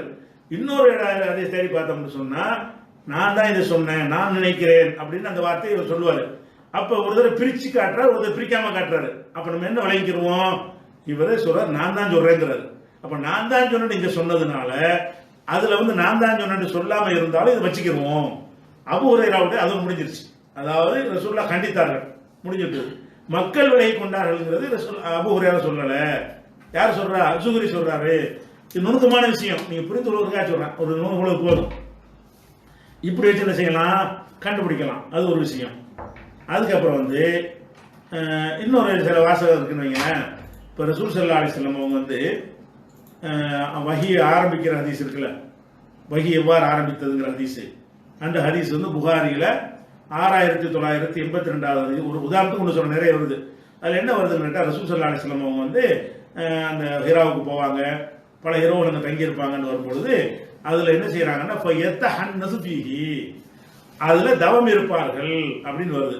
இந்த தவம் இருப்பார்கள்னு வந்துட்டு அதில் விளக்கமாக வருது ஒகுவ, தவம் இருப்பது என்பது என்று சொன்னால் அத்தஅப்புது வணங்குதல் அப்படின்னு வரும். இப்போ இந்த ஹதீஸை வச்சு என்ன செய்வாங்கன்னு கேட்டால் இந்த எத்தஹன்னஸுங்கிறது தான் ஆயிஷா நாயகி சொன்ன வார்த்தை. அது வந்து வணங்குதல் என்ற விளக்கம் வந்து இந்த அடுத்த அறிவிப்பாளர் அவரா சேர்த்துக்கிட்டாரு. ஆயிஷா நாயகி சொன்னது தவம் இருப்பார்கள். தவம்னு சொன்னா வேற வேற மதத்துல தவம் இருப்பாங்களே, அப்படி விளங்கிக்கிற கூடாது என்பதற்காக வேண்டி அடுத்த அறிவிப்பாளர் என்ன சொல்றாருன்னு கேட்டா எத்தஹன்னது பீஹி, அங்கே ஹிராவில் தவம் இருப்பார்கள் என்றால் ஒஹுவ தஅப்புது, அதாவது வணக்கம் புரிவார்கள் அப்படின்னு அர்த்தம் சொல்லி விளக்கிறார். இது ஆயிஷா நாயகி சொன்ன மாதிரி தோரணையில வந்தாலும் இது யாருடைய சொல்லு என்று கேட்டால் அடுத்த அறிவிப்பாளர் சொல்லுதான் இப்படின்னு நிறைய பேர் என்ன செய்யறாங்க சொல்றாங்க. சொல்லிட்டு அது எப்படி சொல்றாங்கன்னா சுயுத்தி சொல்றாரு, ஒஹுவ தஅப்புது என்கிற ஒரு சொல்லு முத்ரஜுன் ஃபில் ஹபரி கத்தான், கண்டிப்பா இடைச்சொல்கள் தாங்கிறார். ஆனா இடைச்சொல்கள் எந்த ஒரு ஆதாரமும் இல்லை. இடைச்சொல்கிறார் எத்தஹன்னஸு ஃபீஹி, அவங்க தவம் இருப்பார்கள். தவம் என்று சொன்னால் ஓ தஅப்புது வணங்குதல், தவம் என்று சொன்னால் வணங்குதல் என்கிற இந்த சொல்லு ஆயிஷா சொன்னது இல்லை, வேற யார் சொன்னது? ஜுஹ்ரி சொன்னது அப்படிங்கிறார் சுயுத்தி. அஸ்கலானி சொல்றாரு இது உருவாவுடைய சொல்லாவும் இருக்கலாம், அடுத்த ஆளு அவருடைய சொல்லாவும் இருக்கலாம், அவ் மன்தூனகு அதுக்கு கீழே உள்ள ஆளு சொல்லி இருக்கலாம் அப்படிங்கிறாரு. தீபி என்பவர் என்ன செய்யறாருன்னு கேட்டா இது ஜுஹ்ரியுடைய சொல்லுதான் அப்படிங்கிறாரு. இதை எடுத்து காட்டிட்டு உடம்பு எதுக்கு ஒரு தலீலும், இதை சொன்ன ஆள் வந்து இதுக்கு தலீல் ஆதாரம் காட்டல. அதாவது எத்தஹன்னஸுன்னு வருதுல, அதுக்கு அடுத்து ஒஹுவ தஅப்புது அதுதான் வணங்குதல் என்ற அந்த வாசகம் இவர் தான் சொன்னாரா ஆயிஷாவே சொன்னார்களா என்று பிரிக்கிறதா இருந்தால் அதுக்கு ஆதாரம் காட்டணும். ஆதாரம் இல்லாமல் இப்படிலாம் சொல்லுகிறார்கள் என்று சொல்லிட்டு ஃபத்துல் பாரில் என்ன செய்யறாருன்னு கேட்டா இன்னொரு அறிவிப்பை பார்த்தா ஆதாரம் கிடைக்குது. என்ன கிடைக்குதுன்னு கேட்டா அதாவது ஒரு அறிவிப்புல வந்து இது வந்து ஜுஹ்ரியுடைய சொல்லுதான் என்று சொல்வதற்கு சான்று கிடைக்கிறது அப்படின்னு சொல்லி புகாரில 4953வது ஹதீஸை எடுத்து போடுறாங்க. இந்த 4953 என்ன வருதுன்னு கேட்டா ஃபயத்தஹன்னஸு ஃபீஹி, அங்கே தவம் இருப்பார்கள். கால அவர் விளக்குகிறார் ஒத்தஹன்னுஸு அத்தஅப்புது, தஹன்னுஸ் என்கிற வார்த்தைக்கு தஅப்புது வணங்குதல் அர்த்தம் சொல்றாரு. இந்த இடத்துல ஆயிஷா சொல்லி இருந்தா காலத்துன்னு பெண்பால சொல்லியிருப்பாங்க. காலன்னு ஆம்பளைக்கு உள்ளது, சொன்னான் அப்படிங்கிறது. காலத்து என்றால் சொன்னால் அப்படி இருக்க அர்த்தம். அரபில வந்து காலத்துன்னு வந்திருக்குமையானால் இந்த சொல்லை சொன்னது ஆயிஷான்னு வந்துடும். கால என்று வருமையானால் இந்த சொல்லை சொன்னது ஆம்பளைன்னு வந்துடும். அப்ப ஆயிஷா நாயகி அறிவித்துக் கொண்ட அந்த அதை சொல்லும் பொழுது கால அடுத்தவர் இவர் சொல்றாரு அத்தஅப்புதுன்றார். அப்ப இந்த இடைச்சொற்கள் எப்படி கண்டுபிடிக்கிறாங்கன்னு கேட்டா அதுக்கு ஆதாரம் வேணும். சும்மா வச்சுட்டு இடைச்சொற்கள் சொல்லிடக்கூடாது. என்ன ஆதாரம்? ஒரு ஹதீஸ்ல ஆயிஷா சொன்ன மாதிரி கண்டினியூ வந்துருது. இன்னொரு ஹதீஸ்ல என்ன வருதுன்னா 4953 ஹதீஸ்ல அறிவிப்பாளரை பத்தி வரும்பொழுது கால அவன் அவன் அவன் தான் புரியுதுக்காக சொன்னான், அவள் சொன்னாள் என்று வராம அவன் சொன்னான்ற மாதிரி அந்த ஆம்பளை சொல்ல வருது. அப்ப ஆம்பளை சொல்ல வறுமையானால் இந்த சொல்லை சொன்னது ஆம்பளை, அறிவிப்போர் ஆயிஷா பொம்பளை. பொம்பளை சொல்லிக்கிட்டே வரும் பொழுது அவர் சொன்னார் என்று ஆம்பளையை சொன்னார் இடையில சொல்லினால் ஆயிஷாட்ட கேட்டார்ல ராவி, அவர் இதை சொல்றாரு, ஆம்பளை சொல்றாரு. அப்ப இந்த சொல்லு ஆயிஷா சொன்னது இல்லை. இப்படியாக முதரஜுங்கணும். முதரஜு எடை சொல்றது என்று சொன்னா அதுக்குரிய சான்றுகளை எடுத்து வைக்கணும். இப்படிதான் முடிவு எடுக்கிறாங்க. அது மாதிரி வந்து ஊகத்துல வந்து என்ன செய்யக்கூடாது, எதையுமே முதரஜு சொல்லக்கூடாது. முதரஜு என்று சொல்றதால என்ன செய்யணும், ஒமின் ஷர்த்தில் ஹுக்மி பில் இத்ராஜ், ஒரு சொல்லு இடையில் சொருவப்பட்டது என்று சொல்வதற்குரிய சட்டம் என்னவென்று சொன்னால் என்ன செய்யணும்னா ஒலோஃபி ரிவாயத்தின் எரித வர வேண்டும். ஒலோஃபி ரிவாயத்தின் ஒரு அறிவிப்புலையாவது வர வேண்டும். மாயுபையனு அன்னஹு முதரஜும், இது இடையில சொருவனதுதான் என்று தெளிவுபடுத்தக்கூடிய வாதம் இருந்தால்தான் நுழைக்கப்பட்டதுன்னு சொல்லணும். இப்ப நம்ம வருவோம், இன்னும் கொஞ்சம் நிறைய எடுத்து வச்சிருக்கிறேன், டைம் ஓடிட்டு இருக்கிறதுனால. இப்ப என்ன பிரச்சனைன்னு கேட்டா ரசூலுல்லாஹ் சொல்றாங்க, என்ன சொல்றாங்க, இரவில் நீங்கள் திடீரென்று வராதீர்கள், நீண்ட நாள் பயணம் செய்துட்டு வந்தால் சொல்லிக் கொள்ளாமல் போகாதீர்கள் ரசூலுல்லாஹ் சொல்லிட்டாங்கல்ல. இதைத்தானே ஜாபிர் சொன்னாரு. அதோட சேர்த்து என்ன சொன்னாரு? பெண்களை உளவு பார்ப்பதற்காக போகாதீர்கள் சேர்த்து சொல்றாரு. இந்த வாசகத்தை அப்படியே முஹாரிபு சொல்றாரு. முஹாரிபு இந்த வாசகத்தை சுஃபியான்கிட்ட சொன்னா இது இவருடைய சொந்த வார்த்தை கண்டுபிடிச்சாரு. இவர் இது ரெண்டு சேர்த்தன அவர் சொல்றாரு. அப்ப இது எனக்கு தெரியாது என்று சொல்வது முதலஜிக்கு ஆதாரமாகுமா? எப்ப முதலஜிங்கனே இது ரசூலுல்லாஹ் சொன்ன வாசகம் இல்ல, இடையில சொருவப்பட்டது என்று சொல்வதாக இருந்தால் இடையில தான் சொருவப்பட்டது என்று சொல்லி அந்த முஹாரிபு எங்கேயாவது சொல்லியிருக்கணும். எப்படி சொல்லியிருக்கனே? இந்த வார்த்தையை நான் தான் சொல்றேன் அப்படின்னு எங்கேயாவது சிம்டம் வரும். நான் ரெண்டு வார்த்தையை கோர்வையா கொண்ட நான் சொல்றேன் போது நான் சொல்றதுன்னு அர்த்தம். அவர் கோர்வையா சொல்றாரு. என்ன சொல்றாரு? ஜாபீர் சொன்னதாக முஹாரிபு சொல்றாரு. எப்படி சொல்றாரு? மனைவிமார்களை உளவு பார்க்க குற்றம் பிடிப்பதற்காக இரவில் போவாதீர்கள் ஒத்த சென்டென்ஸ் அது. அதை சொல்லும் போது அடுத்த ஆள் என்ன செய்யறாரு? இதுல இந்த பாதி தான் ரசூலுல்லாஹ் சொல்லியிருக்கணும், இன்னொரு பாதி இவர் சொல்லணும்னு நினைக்கிறேன். நீ நினைக்கிறது எனக்கு தெரியாது நினைக்கிறது பரவாயில்ல. அவர் என்ன சொல்றாரு? இந்த வாசகம் ரசூலுல்லாஹ்வுடைய சொல்லா அல்லது முஹாரிபு அவரா சொன்ன சொல்லா என்று எனக்கு தெரியலங்கிறார். இப்படி தெரியலன்னு சொல்வது இடைச்சொல் ஆதாரமாயிருமா? ஆனா ரெண்டையும் சேர்த்து தான் இப்ப செட்டா சொல்லப்படுது. மனைவிமார்களை உளவு பார்ப்பதற்காக நீங்கள் இரவிலே சொல்லிக் கொள்ளாமல் போவாதீர்கள் மொத்த வார்த்தை இருக்கிறது. இந்த மொத்த வார்த்தையை ஜாபீர் கேட்கிறாரு. ஜாபீர் கேட்டு முஹாரிபு சொல்றாரு. முஹாரிபு அப்படியே சுஃபியான் சொல்றாரு. சுஃபியான் என்ன செய்யணும்? அப்படி சொல்லி போயிட வேண்டியதானே. அவர் என்ன பண்றாரு? இந்த மொத்த வார்த்தையை பார்க்கும்போது இது வரைக்கும் தான் ரசூலுல்லாஹ் சொல்லி இருக்க முடியும். இந்த வாசகத்தை சொல்லியும் இருக்கலாம் சொல்லாமையும் இருக்கலாம், எனக்கு தெரியாதுங்கிறார். எனக்கு தெரியாதுன்னு சொல்வது முதலஜா? முதலை எப்படி காட்டுனே? இது டேஞ்சரான கருத்துன்னு காட்டுங்க, இஸ்லாமிய அடிப்படையை தகர்க்கிற கருத்துன்னு காட்டுங்க. அதுக்கு முதலஜின்னு வேண்டா ஒரு தப்பான கருத்துன்னு சொல்லிட்டு போயிடலாம். அப்படி இல்லைன்னா என்ன செய்யணும்? யார் இந்த சொல்லை முஹாரிபுடைய சொல்லா ரசூலுல்லாஹ் சொல்லா? அதான் டவுட்டு. வேற ஏதாவது அறிவிப்புல முஹாரிபு சொல்லி இருக்கணும். எப்படி சொல்லிருக்கணும்? முஹாரிபு என்பவர் இல்ல இந்த வார்த்தை ரசூலுல்லாஹ் சொன்னாங்க, இது நான் தான் சொன்னேன் அப்படின்னு அவர் தெளிவுபடுத்தி இருந்தால்தான் இது சொல்ல முடியும், ஊகிச்சு சொல்ல முடியாது. அப்ப சுஃபியான் என்ன செய்யல? இடைச்சர்கள் என்று சொல்லவே இல்லை. அவர் சொல்வதை என்ன செய்யறான்னு கேட்டா இந்த வாசகம் சேர்த்தான் சொன்னாரு, நான் எப்படி நினைக்கிறேன்? எப்படி நினைக்கிறேன்? ரசூலுல்லாஹ் சொன்னாங்களா அவரா சொன்னாரா எனக்கு தெரியாது, அது எனக்கு தெரியாதுன்னு சொல்லிவிட்டார். அப்ப நம்ம என்ன செய்யணும்? அவருடைய ஊகத்தை தள்ளி விட்டு சொன்ன வாசகத்தை எடுத்துக்கணும். சொன்ன வாசகம் என்ன? மனைவிமார்களை உளவு பார்ப்பதற்காக வேண்டி இரவில் போகாதீர்கள் என்று ஜாபீர்கிட்ட கேட்டு முஹாரிபு இவர்கிட்ட சொல்லிவிட்டார். சொன்னதுல இவரு தேவையில்லாம என்ன செய்யறாரு? ஒரு ஆதாரம் இல்லாம டவுட் பண்றாரு வருதே தவிர இந்த சொல்லி எப்படி இடைச்சொல் ஆகும்? இப்படி இந்த மாதிரி வர்றதுனால இடைச்சொல் இல்லைன்னு இப்படி வந்துடும். அதை கவனிச்சுக்கணும். அதே மாதிரி நிறைய இடத்துல வருது, எல்லாத்தையும் கண்டிக்கிறாங்க. அந்த இடத்துல முதலஜின்னு செய்யக்கூடாது, அடி சொல்லிடக்கூடாது. முதலஜிங்கிற வார்த்தையை சொல்றது இன்னும் சொல்ல போனா பைஹகி சொல்றாரு, அல் அசுலு இடைச்சல்கள் சொல்வதற்குரிய அடிப்படை என்னவென்று சொன்னால் அன்னமாக்கான மினல் ஹதீது, ஒரு ஹதீஸில் உள்ள ஒரு சொல் முத்தசிலம்பிகி அதோடு சேர்ந்து வரக்கூடிய சொல்லாக இருக்குமையானால் ஃபஹுவ மின்ஹு, அது அந்த ஹதீஸை சேர்ந்ததுதான். ஹத்தா யஜியல் பயானுல் வாலிஹு, தெல்ல தெளிவான விளக்கம் கிடைக்க வேண்டும். பி அன்னஹு முத்ரஜுன் ஃபீஹி, இது இடையில தான் சொருகப்பட்டு இருக்கிறது என்று ஆதாரம் கிடைக்கிற வரைக்கும் சேர்ந்து வந்தார் சொல்ல அர்த்தம். இவர் நான் எனக்கு தெரியவில்லைன்னு சொன்னதுனால என்ன வராது? இவருடைய கருத்து அது. தெரியவில்லை என்கிற வார்த்தை வஹீல உள்ள சொல்லு கிடையாது, சுஃபியானுடைய சொந்த வார்த்தை. அப்ப என்ன செய்யறாருன்னா ஒரு வார்த்தை சென்டென்ஸ் பார்க்கும்போது அந்த கருத்து இவருக்கு பிடிக்காம இருந்திருக்கும். இவரா பிடிச்சிட்டு ஒரு ரசூலுல்லாஹ் சொன்னாங்களா தெரியலன்னு இவர் சொல்றாரு. இவருடைய கருத்தை ஏத்துக்கணும் நம்ம சட்டம் கிடையாது. என்ன செய்யணும்? ஹதீஸ்ல ஒரு சென்டென்ஸ் சேர்த்தாப்புல சொல்லப்படுது. ஒரு பாதி ரசூலுல்லாஹ் சொன்னது, ஒரு பாதி அறிவிப்பாளர் சேர்த்துக்கிட்டு நீங்க சொல்வதா இருந்தால் அப்ப எல்லாத்தையும் சொல்லிட்டு போயிருவான். என்ன சொல்லுவான்? 5 கடமைன்னு சொல்லிட்டு 3 தான் ரசூலுல்லாஹ் சொன்னது, 2 வேற ஆள் சொன்னா என்ன செய்வீங்க? ஒரு ஹதீஸ் ரசூலுல்லாஹ் ஒரு 10 விஷயத்தை சொல்றான்னு வைங்க, இதுல 4 தான் ரசூலுல்லாஹ் சொன்னது, 6 வேறையாக்குன்னா என்ன அர்த்தம்? ஹதீஸ நாசமா போயிருக்கலாம் போனீங்கன்னா, அவசரப்பட்டுக்கிட்டு இடைச்சல் சொன்னீங்கன்னா என்ன இடைச்சல்? இவர் சொன்னா இடைச்சல் ஆயிருமா? ஒருவருடைய கருத்தை நம்ம ஏற்றுக்கொள்வதா, அறிவிப்பை ஏற்றுக்கொள்வதா? அறிவிப்பை ஏற்றுக்கொள்ளணும். கருத்துல தப்பு செய்யலாம். அறிவிப்பு என்ன? இந்த சென்டென்ஸை முஹாரிபு சொன்னார். எந்த சென்டென்ஸை? அதாவது பெண்களை உளவு பார்ப்பதற்காக நீங்கள் திடீரென்று வீட்டுக்கு போகாதீர்கள். இதைத்தான் முஹாரிபு சொன்னாரு.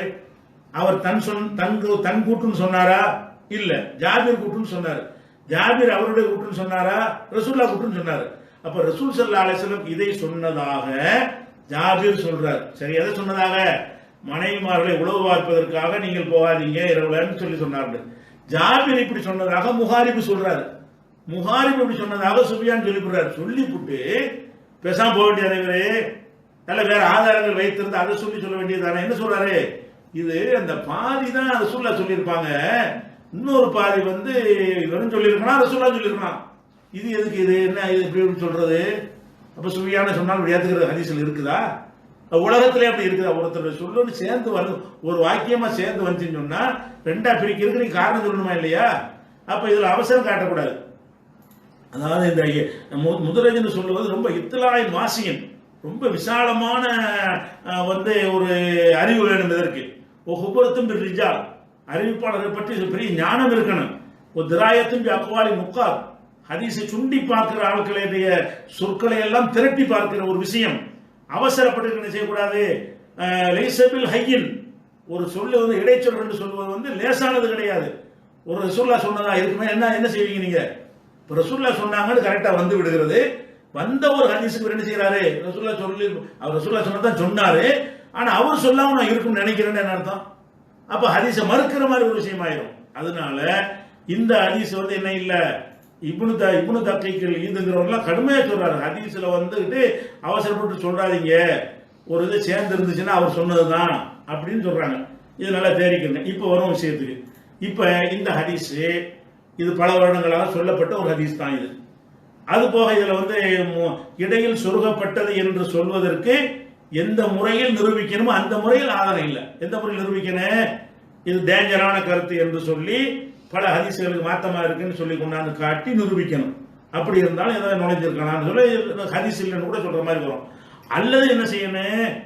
யாருடைய சொந்த சொல் என்று சொல்லுகிறீர்களோ அந்த சொல்லுக்கு உரியவர் வந்து சில அறிவிப்புகள்ல ரசூல்லா சொல்றன்னு சொல்லிட்டு சில அறிவிப்புகள்ல இல்ல அதான் ரசூல்லா சொன்னாங்க, இது நான் தான் சேர்த்துக்கிட்டேன் அப்படின்னு சொல்லி இருந்தாரையானால் இதை வச்சுக்கிட்டு அதையும் ஜாயின் பண்ணிக்கலாம். அவரே சொல்லிட்டார்ல, பெண்களை உளவு பார்ப்பதற்காக நான் தான் சொன்னேன்னு சொல்லிவிட்டாரு. அவரே சொல்லிட்டாரு போது என்னப்பான்னு கேட்கலாம். அவர் சொல்லல. அவர் என்ன சொல்றாரு? எல்லா அறிவிப்புகள்லையுமே அவர் வந்து ரசூல்லா சொன்னார் தான் சொல்றாரு. இந்த சுஃபியான் என்பவரை கேட்டவர் தான் என்ன செய்யறாருன்னு கேட்டா, இந்த துண்டை வந்து ரசூல்லா சொன்னாங்களா முஹாரிபு சொந்தமா சொன்னாரோ? சொந்தமா சொல்ல போறாரு. அவர் சொந்தமா சொன்னாரான்னு நினைக்கிறேன்னா ஒரு ஆதாரத்தை காட்டிருக்கணும். அவர்கிட்ட ஏதோ ஆதாரம் இருந்திருக்கலாம், அதெல்லாம் பேச இருந்து எங்களுக்கு காட்டணும். அவர் ஏதோ ஆதாரத்தை வச்சு சொல்லியிருப்பாரு. ஆதாரத்தை வச்சு சொல்லியிருப்பாரு ஆனால் எனக்கு தெரியாதுன்னு சொல்ல மாட்டாரு, அடிச்சு சொல்லியிருப்பாரு. இது முஹாரிபு சொல்லுதான், இது முஹாரிபு சேர்த்து விட்டாரு பாரு. அவரே என்ன செய்யறாருன்னு கேட்டா ரசூல்லா சொன்னதாங்கிறதுல அவர் மறுக்கல. சுஃபியான் கூட என்ன சொல்றாரு? இந்த முதல் பகுதி ரசூல்லா சொன்னது, இரண்டாவது பகுதி இவரே சொன்னாரா ரசூல் சொன்னாங்களா என்று எனக்கு தெரியாது. தெரியாது விட்டு தெரியாத பேசுனேன், இருக்கிற சொல்ல வச்சு போயிட வேண்டியதான். அவர் தெரியாது சொன்ன வச்சுட்டு நுழைச்சிருந்து ஏன் சொல்றீங்க? அவர் தெரியும்னு கூட சொல்ல, தெரியும்னு சொன்னா கூட ஏற்றுக்கூடாது. முஹாரிபு தான் சொல்லணும்னு இவர் சொன்னா கூட அது எப்படி முடிவெடுத்தேன்னு கேட்கணும். முஹாரிபுடைய ஒரு மொத்தமா ஒரு வாக்கியத்தை சொல்றாரு, பாதி வாக்கியத்தை ரசூல்லா சொன்னாங்க, பாதி வாக்கியத்தை வேற ஆளுங்க சொன்னாங்கன்னு சொன்னா நீ எப்படி முடிவெடுத்த அப்படி கேட்கணும். அவர் அடிச்சு சொன்னா கூட நிக்காது. ஆனா இதுல அடிச்சுன்னு சொல்லல, தெரியாது எனக்கு, இந்த துண்டு ரசூல்லா சொன்னாங்களான்னு தெரியாது, முஹாரிபு சொந்தமா சொன்னாங்களான்னு தெரியாதுன்னு சொன்னா அப்ப இது வந்து இடைச்சொல்களா? இடைச்சொல்கள் இப்படித்தான் முடிவெடுக்கிறதா? இப்படி போனா எந்த அதிசயம் தனி செய்வான் இஷ்டத்துக்கு பிடிச்ச வரைக்கும் இந்த பாதி வரைக்கும் ரசூல்லா சொன்னது, இந்த பாதி வரைக்கும் அறிவிப்பாளர் சேர்த்திருப்பாருன்னா என்னது ஆபமா? இது சொல்ல வச்சுதான் கண்டுபிடிக்கணும். அறிவிப்பு எப்படி வந்து சேருகிறதோ அதிலிருந்து முடிவெடுக்க வேண்டும்ங்கிற வகையில் நம்ம பார்க்கணும். அது போக வந்து இந்த கருத்தை வந்து இன்னொரு இது ஒரு கருத்தை அடிச்சுன்னு வைங்களேன். பஸார்ல ஒரு ஹதீஸ் இருக்குது. என்ன ஹதீஸ் இருக்குன்னு கேட்டா, ரசூல் ஸல்லல்லாஹு அலைஹி வஸல்லம் அவங்க அக்பல மின் கஸ்வத்தின், ஒரு யுத்தத்திலிருந்து திரும்பி வந்தார்கள். ரசூல் ஸல்லல்லாஹு அலைஹி வஸல்லம் ஒரு யுத்தத்தில் திரும்பி வந்தார்கள். வந்து ஃபகால சொன்னார்கள், ஐயுஹன் நாஸ், மக்களே, லா தத்ருக்குன் நிசா லைலா, இரவிலே திடீரென்று நீங்கள் வீட்டில் பெண்கள்கிட்ட போய் விடாதீர்கள், மனைமார்கிட்ட. வலா தஃப்தவுஹும், அவர்கள் மீது நீங்கள் ஒரு பழி சுமத்தி விடாதீர்கள். சேர்த்து சொல்றாங்க, இரவுல போயிட்டு அப்புறம் ஏதாவது பழி சுமத்தி விட்டுறாதீங்க என்று சேர்த்து ரசூலுல்லாஹ் சொல்றாங்க. இந்த ஹதீஸை பார்க்கும்போது இந்த கருத்துக்கும் ரசூலுல்லாஹ் சொன்னாங்க. இது ஆதாரப்பூர்வமான ஹதீஸ். பஸார்ல இருக்கிற இந்த ஹதீஸ் வந்து ஆதாரப்பூர்வமான ஹதீஸ். இந்த ஹதீஸ் வச்சு பார்க்கும் பொழுது அது முஹாரிபு சொல்ல இருக்க முடியாது. ரசூலுல்லாஹ் சொல்லியிருக்கிறாங்கல்ல இந்த கருத்தை இந்த ஆட்கள் இல்லாம, அதாவது ஜாபிரு, முஹாரிபு, சுஃபியான் அந்த கருத்து இல்லாம இப்னு உமர் சொல்லி, இப்னு உமர் நாஃபியை சொல்லி, நாஃபியிட்ட உபைதுல்லா சொல்லி, உபைதுல்லா முகமது உபைது சொல்லி, அவற்றிருந்து முகமது மாமர் சொல்லி, அவற்றிருந்து பஸார் என்ன செய்யறாரு, பதிவு பண்றாரு. இது அறிவிப்பாளர் வேற அறிவிப்பாளர் வழியாக வரும்போது அல்லாஹ்வுடைய ரசூல் இந்த கான்செப்ட்ல இருந்திருக்கிறாங்க. இந்த கான்செப்ட் வாயிலிருந்து வந்திருக்கிறது. எந்த கான்செப்ட்? மனைவிமார்களை பழி சுமத்துவதற்கு இரவில் போவாதீர்கள் என்கிற கான்செப்டும் எந்த கருத்தும் அவங்களுடைய வகையில இருந்திருக்கிறது. வேற வார்த்தையில சொல்லி இருக்கிறாங்கன்னு சொன்னா இது முஹாரிபு சொன்னது உறுதியாக்குகிறது. நீங்கள் அவர்களை குற்றம் பிடிப்பதற்காக வேண்டி போவாதீங்க. அப்ப வலுப்படுத்துறதுக்கு ஒரு ஹதீஸ் இருக்கும் பொழுது இது ஏன் முதுரஜுங்கிறீங்க? இந்த என்ன செய்யலாம், அந்த சில அறிவிப்புல வரல, சில அறிவிப்புல வந்து இது ஒரு ஆதாரமா? அப்படி முதுரஜ் விதியில் அப்படி ஏதாவது இருக்குதா? ஒருத்தர் அறிவிப்புல வராம ஒருத்தர் அறிவிப்புல கூட வந்துச்சுன்னு சொன்னா முதுரஜ் ஆகிருமா? ஒருத்தர் மறந்ததை ஒருத்தர் சொல்லியிருப்பாரு, ஒருத்தர் விட்டதை ஒருத்தர் சேர்த்திருப்பாரு. அப்படிதான் எடுக்கணுமே தவிர முத்ரஜ் இடையில சொல்லிட்டாரு, அதாவது ரசூலுல்லாஹ்வுடைய ஹதீஸ்ல சொந்த கருத்தை நுழைச்சிட்டாரு என்று சொல்வதாக இருந்தால் அதுக்கு தெளிவான ஆதாரத்தை காட்டணும். அதனால இந்த ஹதீஸ் வந்து தெளிவாக ரசூல் ஸல்லல்லாஹு அலைஹி வஸல்லம் சொன்னதுதான். அது முத்ரஜ் என்று நம்ம சொல்வதற்கு எந்த ஒரு ஆதாரம் சொன்னதானே அல்லாஹ்ட்ட சொல்லாம இருக்கலாம். அல்லாஹ் நம்மளை அறிவை கொண்டு நம்ம கேள்வி கேட்பான். நம்மளுக்கு இல்ம கொண்டு நமக்கு என்னத்தை முடிவெடுக்கிறதுக்கான வாய்ப்பை தந்திருக்கிறான், அதெல்லாம் கேள்வி கேட்பான். அப்ப நமக்கு தந்திருக்கிற அறிவை கொண்டு சான்றுகளை வச்சு பார்க்கும் பொழுது இது வந்து இடைச்சர்கள் என்று சுஃபியான் சொன்னது வந்து ஏற்புடையது அல்ல. அது இடைச்சர்களா இருக்குமோ என்று சந்தேகத்தோடு சொன்னது. ரசூலுல்லாஹ் சொன்னாங்களா, முஹாரிபு சொன்னாரா என்ற ஒரு சந்தேகத்தோடு சொல்லி இருப்பது வந்து அது ஏற்புடையது அல்ல. அதை வைத்து இடைச்சர்கள் ஆகாது. ரசூலுல்லாஹ் தான் இதை சொன்னார்கள். எதை சொன்னாங்க? இரவில் நீங்கள் வெளியூர்ல இருந்து வரும் பொழுது மனை மாற்ற போகாதீங்க. ரெண்டு காரணம். ஒரு காரணம், அவங்க அலங்கரித்துக் கொண்டு நீங்க தூரத்தில் வர்றீங்க, சந்தோஷமா இருக்கணும் என்று சொன்னால் அதுக்கு தங்களை தயார்படுத்திக் கொள்ளணும். அப்படி ஒரு காரணத்தையும் சொன்னார்கள். அது ஒரு காரணம். அது ஒண்ணு மட்டும் சொன்னா அது ஒண்ணுதான் காரணம். இன்னொரு காரணம் சொல்றாங்க. என்ன சொல்றாங்க? நீங்கள் அவங்களுடைய பழி சுமத்துவதற்கு, இட்டு கட்டுவதற்கு, அவங்களை குற்றம் பிடிப்பதற்கு நீங்க போகாதீங்க அப்படின்னு இன்னொரு சொல்றாங்க. அது ஒரு காரணம். இந்த வார்த்தையில தான் இந்த வாசகத்தை சொன்னாங்களா இல்ல ஒன்று சந்தேகம் வருதா? வேறொரு ஹதீஸ் உறுதிப்படுத்துறது. பஸார்ல உள்ள ஹதீஸ் என்ன செய்யுது? இந்த கருத்தை வந்து ரசூலுல்லாஹ் சொல்லி இருக்கிறாங்க. இதை ரசூலுல்லாஹ் சொல்லியிருப்பாங்கன்னா அதையும் சொல்லியிருப்பாங்க, சொன்னிருப்பாங்கன்னு அறிவிப்புல வருது. சொன்னாங்கன்னு தான் என்ன செய்யுது? ஜாபிர் அப்படித்தான் சொன்னாரு. அப்படி ஜாபிர் சொன்னதாகத்தான் முஹாரிபு சொன்னாரு. அப்படிதான் சுஃபியானு சொன்னாரு. சொல்லிவிட்டு அவர் கருத்தை சொல்லுகிறார் இடையில. ரசூலுல்லாஹ் சொன்னதாகத்தான் முஹாரிபு சொல்றாரு. இது வந்து இவருடைய சொந்த கருத்தா இருக்குமோ எல்லாம் இல்லாம இருக்கலாம்னா இது என்னது? அதனால இது முதுரஜெல்லாம் கிடையாது. இது கரெக்டான அறிவிப்பு தான். இது வந்து நம்ம இதுக்கு ஏதாவது பதில் சொன்னார்களே, நம்ம என்ன செய்வோம், அது பார்த்துக்கிறோம். அந்த ரொம்ப நாள் அது விளக்க வேண்டியது இன்னும் கொஞ்சம் இதுக்கு ஒரு 2 மணி நேரம் தேவைப்படும். நமக்கு அவ்வளவு இந்த சுருக்கி மட்டும் சொல்லியிருக்கிறேன். முதுரஜுக்கு இன்னும் ஏராளமான அறிவிப்புகள்லாம் எடுத்து வச்சிருக்கிறேன். இவ்வளவு போதும். அதனால அந்த ஹதீஸ் வந்து இரவில் போகக்கூடாது என்பது வந்து 2 காரணத்துக்கு தான். எந்த 2 காரணம்? அவங்க தங்களை அலங்கரித்துக் கொள்வதற்கும் தான் சொன்னார்கள். இந்த மாதிரி போய் அவங்க இருக்கக்கூடியது பார்க்க வேண்டியது, எதுக்கு உழவு பார்க்குற மாதிரி போறீங்க, அந்த கான்செப்ட்ல தான் சொன்னார்கள். இந்த கருத்தை 8 வருஷத்துக்கு முந்தையும் நம்ம சொல்லி இருக்கிறோம். எல்லாரும் சொல்லி இருக்கிறார்கள். இந்த கருத்தில் எந்த ஒரு ஆட்சேபனையும் அவங்கள சொல்லவே இல்லை. முதுரஜை சொல்லாட்டாலும் இந்த கருத்து பிழையாக இருக்கிறது என்று என்ன செய்யல சொல்லல. குடும்பவியலை ஒரு அழகாக விளக்கி இருக்கிறார். குடும்பவியல் அப்படி இப்படி சொல்லி தான் இந்த ஆளுங்க என்ன செஞ்சாங்க, இப்போ குறை சொல்லக்கூடிய ஆளுங்க அதை பத்தி பேசிக் கொண்டிருந்தார்கள். அதனால இந்த கருத்துலையும் அவங்களுக்கு மாற்று கருத்து கிடையாதுங்க. அந்த சனதிலையும் பிரச்சனை கிடையாது. பிரச்சனை என்னன்னு கேட்டா நான் தான் பிரச்சனை. அப்ப ரசூலுல்லாவை குறை சொல்றதுக்கு தயாராகிறாங்க. ரசூல் ஸல்லல்லாஹு அலைஹி வஸல்லம் சொன்னதை கூட மறுத்து ரசூலுல்லாவை ஒரு கொச்சப்படுத்துற மாதிரி இப்படிப்பட்ட அப்படிங்கிற மாதிரி கொண்டு போக பாக்குறாங்க. அதனால இந்த ஹதீஸ் சரியான ஹதீஸ் தான். ஹதீஸ் சரியா இல்லையா என்பதை விளக்குவதற்காக தான் இந்த இதை எடுத்துக்கொண்டோம். இவங்க என்ன மாதிரி ஆட்களுங்கிறதுக்கு இன்னொரு ஆதாரம். ரசூல் ஸல்லல்லாஹு அலைஹி வஸல்லம் சொன்னதாக ஒரு ஹதீஸை நான் சொன்னேன். என்ன ஹதீஸு? வெளியூர்ல இருந்து நீண்ட நாள் சென்று வரக்கூடியவர் வந்து இரவுல திடீர்னு வீட்டுக்குள்ள நுழையக்கூடாது. ஏன் அவங்களுடைய குறைகளை துருவதற்காக வேண்டியும் குற்றம் பிடிப்பதற்காக வேண்டியும் நீங்கள் இரவுல வந்து நுழையாதீங்க அப்படிங்கிற ஒரு ஹதீஸை நான் வந்து சொல்லி அதன் அடிப்படையில் இந்த மாதிரிலாம் துருவுறதுக்கே கூட அது மன்னிப்பின் தொடர்ச்சியான ஒரு விளக்கத்துக்கு தான் வருது. அப்படி தான் அல்லாஹ்வுடைய ரசூல் நமக்கு வழிகாட்டியிருக்கிறாங்கன்னு சொன்னேன். சரி, சொன்னால் இதுக்கு ஒரு மறுப்பு இப்போ போட்டிருக்கிறாங்க. என்ன மறுப்பு போட்டிருக்காங்க? அது வந்து ஹதீஸில் இல்லாத ஒன்று, ஹதீஸில் இல்லாத ஒன்றை வந்து நினைஞ்சிட்டாங்க அது நுழைக்கப்பட்டதுன்னு சொல்கிறேன். அதுக்கு நான் ரெண்டாவது பதில் சொல்கிறேன். அதுக்கும் பதில் இருக்குது. அதில் கேள்வி என்னன்னு கேட்டால், இவங்க சார்பாக நான் ஒன்று சொன்னல அந்த ஹதீஸை நான் சொல்லிட்டேன். உங்கள் வாதப்படி நுழைக்கப்பட்டது கிடையாது, சரியான ஹதீஸ் தான் அது நான் நிரூபிப்பேன். உங்கள் வாதப்படி அது நுழைக்கப்பட்ட விஷயம் தானே. சரி, நீங்கள் நாசர் என்பவரை சொல்லி எழுதி ஒரு பதிவு போட்டீங்கல்ல, அதில் இந்த ஹதீஸை போட்டு வாதம் வச்சிங்களா இல்லையா? அதாவது எதை மறுக்கிறதா இருந்தால் நான் அதை சொல்லி நீங்கள் சொல்லாமல் இருக்கணுங்க. நானும் அந்த ஹதீஸை சொல்கிறேன், நீங்களும் அது ஹதீஸ் தான் என்று ஒத்துக்கொண்டு மறுப்பு போட்டீங்களா இல்லை? என்ன போட்டீங்க? அதை நீங்கள் சொன்னது அது போன்று அவங்க எழுதுனது, நாசர் எழுதுனதை நான் நாசர் பேரில் எழுத நாசர் எழுதுனது தான். அதில் யார் எழுதினாலும் ஜமாத் தான், வழங்குதா? எல்லாம் அனைவரும் சேர்ந்து தான் வச்சுக்கிறது. அது போன்று இரவில் வருகிறேன் என்பதை மனைவிக்கு தெரியப்படுத்திவிட்டு இரவில் செல்வதில் குற்றமில்லை. மாறாக எந்த ஒரு தகவலும் தெரிவிக்காமல் மனைவியின் மீது சந்தேகப்பட்டு திடீரென்று செல்வதையும் நபி ஸல்லல்லாஹு அலைஹி வஸல்லம் தடுத்துள்ளார்கள். ஜாபீர் பின் அப்துல்லா அவர்கள் கூறியதாவது, நீண்ட நாட்கள் கழித்து ஊர் திரும்புகிற ஒருவர் எந்த முன்னறிவிப்புமின்றி இரவு நேரத்தில் திடீரென தம் வீட்டாரிடம் செல்ல வேண்டாம் என்று அல்லாஹ்வின் தூதர் தடை விதித்தார்கள். அவங்க முதல் பதில் இது. நான் பேசியதற்கு பிறகு போட்ட முதல் பதில் அந்த ஹதீஸை போடுறாங்க. ஜாபீர் கூறியதாவது, வெளியூரில் திரும்புகிற ஒருவர் இரவு நேரத்தில் திடீரென தம் வீட்டாரிடம் செல்வதற்கு அல்லாஹ்வின் தூதர் அவர்கள் தடை விதித்தார்கள். வீட்டார் மோசடி செய்கிறார்களா என்று நோட்டமிடவும் அவர்களின் குற்றங்களை கண்டுபிடிக்கவும் அவ்வாறு செல்வது முறையாகாது. நூல் முஸ்லிம். சந்தேக எண்ணத்துடன் சொல்லாமல் கொள்ளாமல் திடீரென்று வருவதைத்தான் நபி தடை செய்தார்கள். முறையாக தெரியப்படுத்திய பிறகு வருவதில் எந்த குற்றம் இல்லைன்னு போட்டாங்க. இப்போ நான் எதை ஹதீஸ் என்று சொன்னேனோ அந்த ஹதீஸ் அவங்களும் ஹதீஸ்ன்னு போட்டு ஒரு வியாக்கியானம் கொடுத்தாச்சு.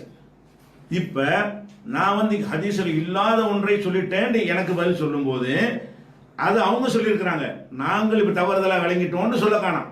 வாங்க, நான் படிச்சு காட்டினேன்ல, இந்த ஹதீஸில் அப்படித்தான் இருக்குன்னு சொல்லிட்டு அந்த ஹதீஸ் சரிதான் என்று சொல்லிட்டு அது நுழைக்கப்பட்டது கிடையாது என்ற வாதத்தையெல்லாம் வைக்காம சொல்லிட்டு இப்போ என்ன சொல்றாரு தெரியுமா? இது செய்தியின் உண்மையான தரத்தை அறிந்து கொள்ளாத போது நமது சகோதரர்கள் இந்த செய்தியை முகனில் போட்டாங்களாம். எழுதி கொடுத்த இவரு எப்படிப்பட்ட மண்டகன்னு பாருங்க. நீ நாசரட்டத்தை கேட்டு எழுதப்பட்ட தலைப்பு கொடுத்து அந்த ஆர்டிக்கல் எழுதப்பட்டிருக்கு, நான் அப்படி தவறா எழுதி கொடுத்து விட்டேன்னு சொல்ல மாட்டேங்கிறாரு. என்ன சொல்றாரு? இச்செய்தியின் உண்மையான தரத்தை அறிந்து கொள்ளாத போது நமது சகோதரர்கள் அறிஞ்சு வச்சிருந்தாங்களாம். நமது சகோதரர்கள் இச்செய்தியை முகநூலில் பதிவிட்டதை ஆதாரமாக்கி நான் சொல்வதும் நீங்கள் சொல்வதும் வெவ்வேறா, இரண்டும் ஒன்றுதான் என்று பிதற்றுகிறார். இது பிதற்றுதல். நான் வந்து பிதற்றேன். எது? அவர் எழுதி கொடுத்ததை நான் தான் அப்படி எழுதி கொடுத்துட்டேன்னு ஒத்துக்கிற மனசு வர மாட்டேங்குவாங்க. நான் தான் அந்த ஒரு பையனுக்கு எழுதி கொடுத்தேன், இந்த மாதிரி அந்த ஹதீஸ் இருக்கு, முஸ்லீம்ல இருக்குன்னு நான் தான் எடுத்து கொடுத்தேன், இந்த நோக்கத்துக்காக வேண்டிய வந்து என்ன செய்யலாம், சந்தேகப்பட்டு வீட்டுக்கு அப்படி போகக்கூடாது, அப்படி ஹதீஸ் இருக்கத்தான் செய்யுது என்று நான் தான் எழுதி கொடுத்தேன், தப்பு செஞ்சுட்டேன் என்று சொல்லிட்டு எனக்கு பதில் சொல்லணும். அது சரியான ஹதீஸ் என்று நான் சொன்ன மாதிரி அவரும் சொல்லிவிட்டு மறுப்பு சொல்லும் என்ன செய்யறாருன்னு கேட்டா, விவரம் அறியாத நம்ம சகோதரர்கள் இந்த செய்தியை போட்டுட்டாங்கிறாரு.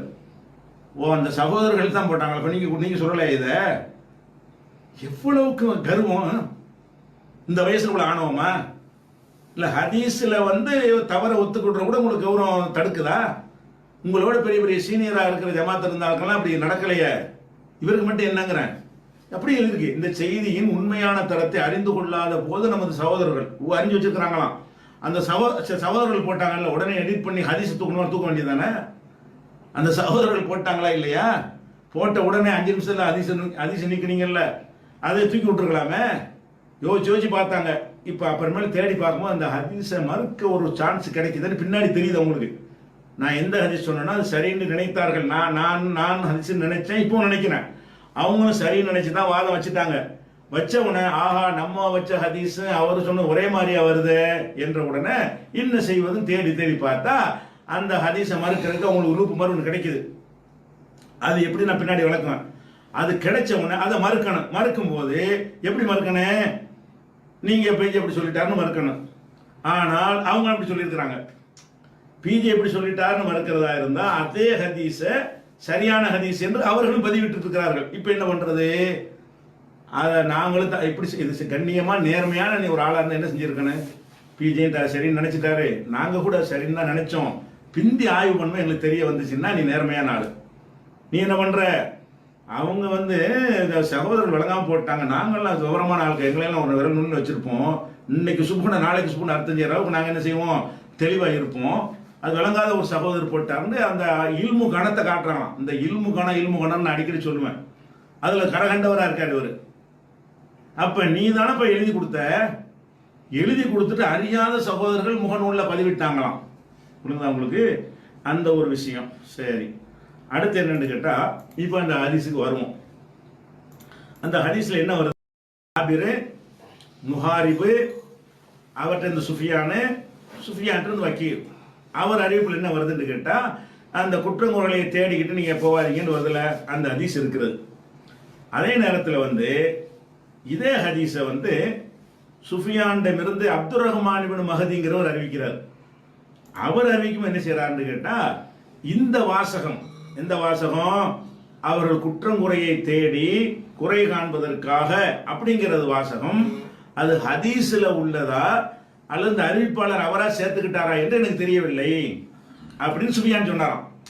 அதாவது சுஃபியான் இந்த வாசகத்தை ரசூலுல்லாஹ் சொன்னதாக தான் சொன்னாரு என்று வக்கீங்கிறவர் அறிவிக்கிறார். இதுல சுஃபியான் தான் டாபிக். இப்ப ஜாபிர் சொல்லி முஹாரிபு சொல்லி சுஃபியான்கிற ஒரு அறிஞர் வழியாக தான் இந்த ஹதீஸ் வருது. இந்த சுஃபியானிடமிருந்து வக்கீ என்பவர் அறிவிக்கும் போது எப்படி அறிவிக்கிறார்னு கேட்டா அவங்களுடைய குறைகளை தேடி குற்றங்களை கண்டுபிடிக்கிறதற்காக ராத்திரில போவாதீங்க என்று சொல்றாரு. அதே ஹதீஸ அப்துல் ரஹ்மான் அறிவிக்கிறாரு, சுஃபியான் சொன்னதான் அறிவிக்கிறார். அவர் அறிவிக்கும் என்ன செய்யறாருன்னு கேட்டா இந்த வாசகம் குற்றங்குறைகளை இரவுல போவாதீங்கன்னு மட்டும்தான் ஹதீஸ். அந்த குற்றங்குறைகளை தேடிய அந்த வாசகம் இருக்குல்ல, அது ஹதீஸா அல்லது இவரா சொன்னாரான்னு எனக்கு தெரியலங்கிறார். ஹதீஸ் இல்லைன்னு அவர் சொல்லல, அது ஹதீஸா அல்லது இவரா லா அத்ரி ஹாதா ஃபில் ஹதீஸி, இது ஹதீஸ்ல உள்ளதா அல்லது இவருடைய சொல்ல கூட்டா அம்லா என்பது எனக்கு தெரியாது அப்படின்னு யார் சொன்னாராம்? சுஃபியான் இந்த செய்திய வக்கீட்ட சொல்லும் போது ரசூலுல்லாஹ் சொன்னாங்கன்னு சொல்லிவிட்டார். அதையே அப்துல் ரஹ்மான் சொல்லும் போது எப்படி சொல்றாருன்னு கேட்டா இந்த இரண்டாவது துண்டு இருக்கிற குறைகளை தேடி குற்றங்களை கண்டுபிடித்து போவாதீங்கன்னு. இது அவர் அந்த அறிவிப்பாளர், எனக்கு முந்தின அறிவிப்பாளர் முஹாரிப் இருக்காருயா, அவர் சொந்த சொல்லா சொன்னாரா ரசூலுல்லாஹ்வுடைய சொல்லா சொன்னாரா என்று எனக்கு தெரியாது அப்படிங்கிறார். இதுதான் எடுத்துக்கிட்டாங்க. பாத்தீங்களா, அவர் என்ன சொல்றாரு? இரவில் திடீர்னு நுழையாதீர்கள் மட்டும்தான் ஹதீஸ். இந்த ஹதீஸ் இந்த வாசகத்துல அவர் சந்தேகம் தெரிவிக்கிறார். என்ன சந்தேகம்?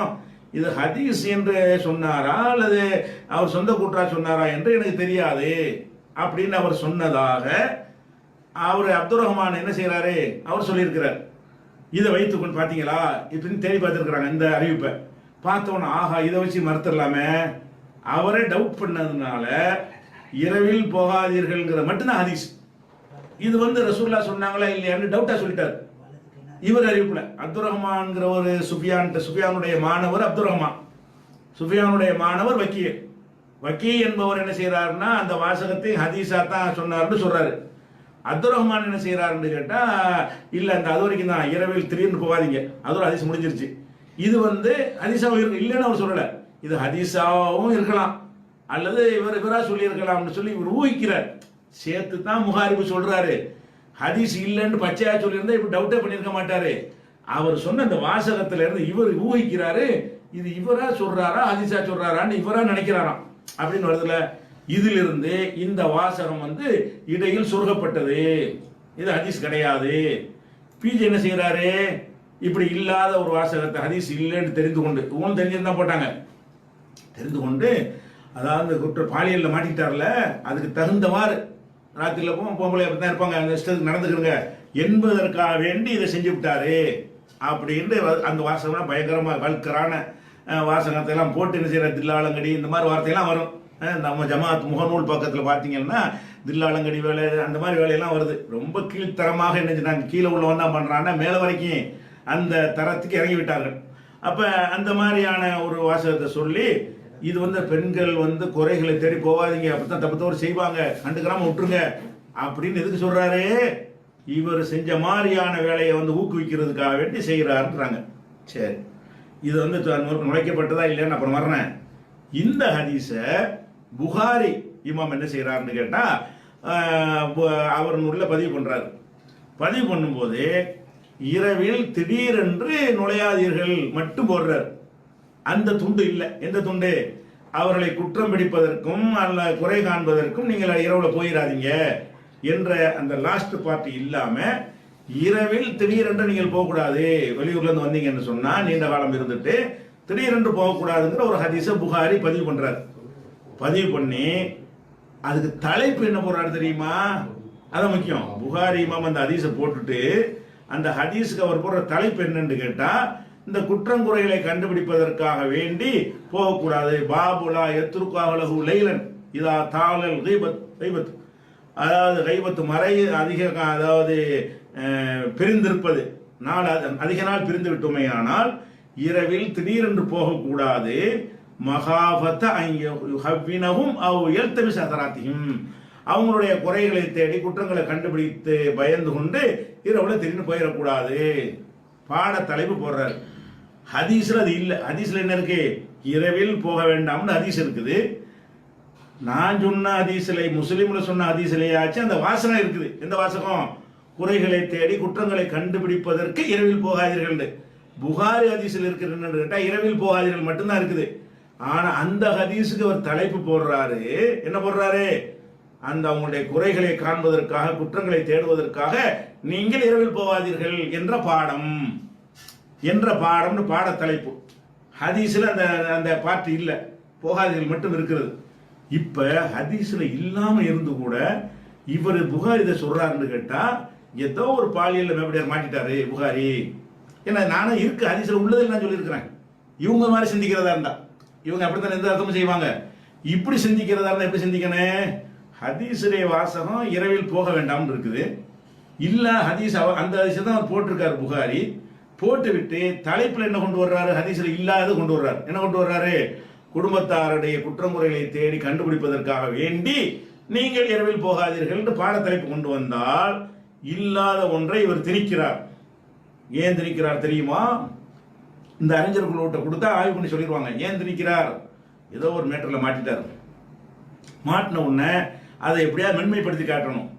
அதுக்கு தகுந்த மாதிரி ஹதீஸ்ல நினைச்சிட்டாரு. ஹதீஸ்ல இல்லாமல் இருந்தும் சேர்த்துட்டாரு சொல்லுவீங்களா? நான் சொன்ன ஹதீஸ்ல இருக்கிறது நான் சொல்றேன். அது ஒருத்தர் சொல்லிட்டு நான் சந்தேகத்தோட சொல்றாரு, இன்னொன்னு உறுதியா இருக்குது. இதுல இல்லவே இல்லை.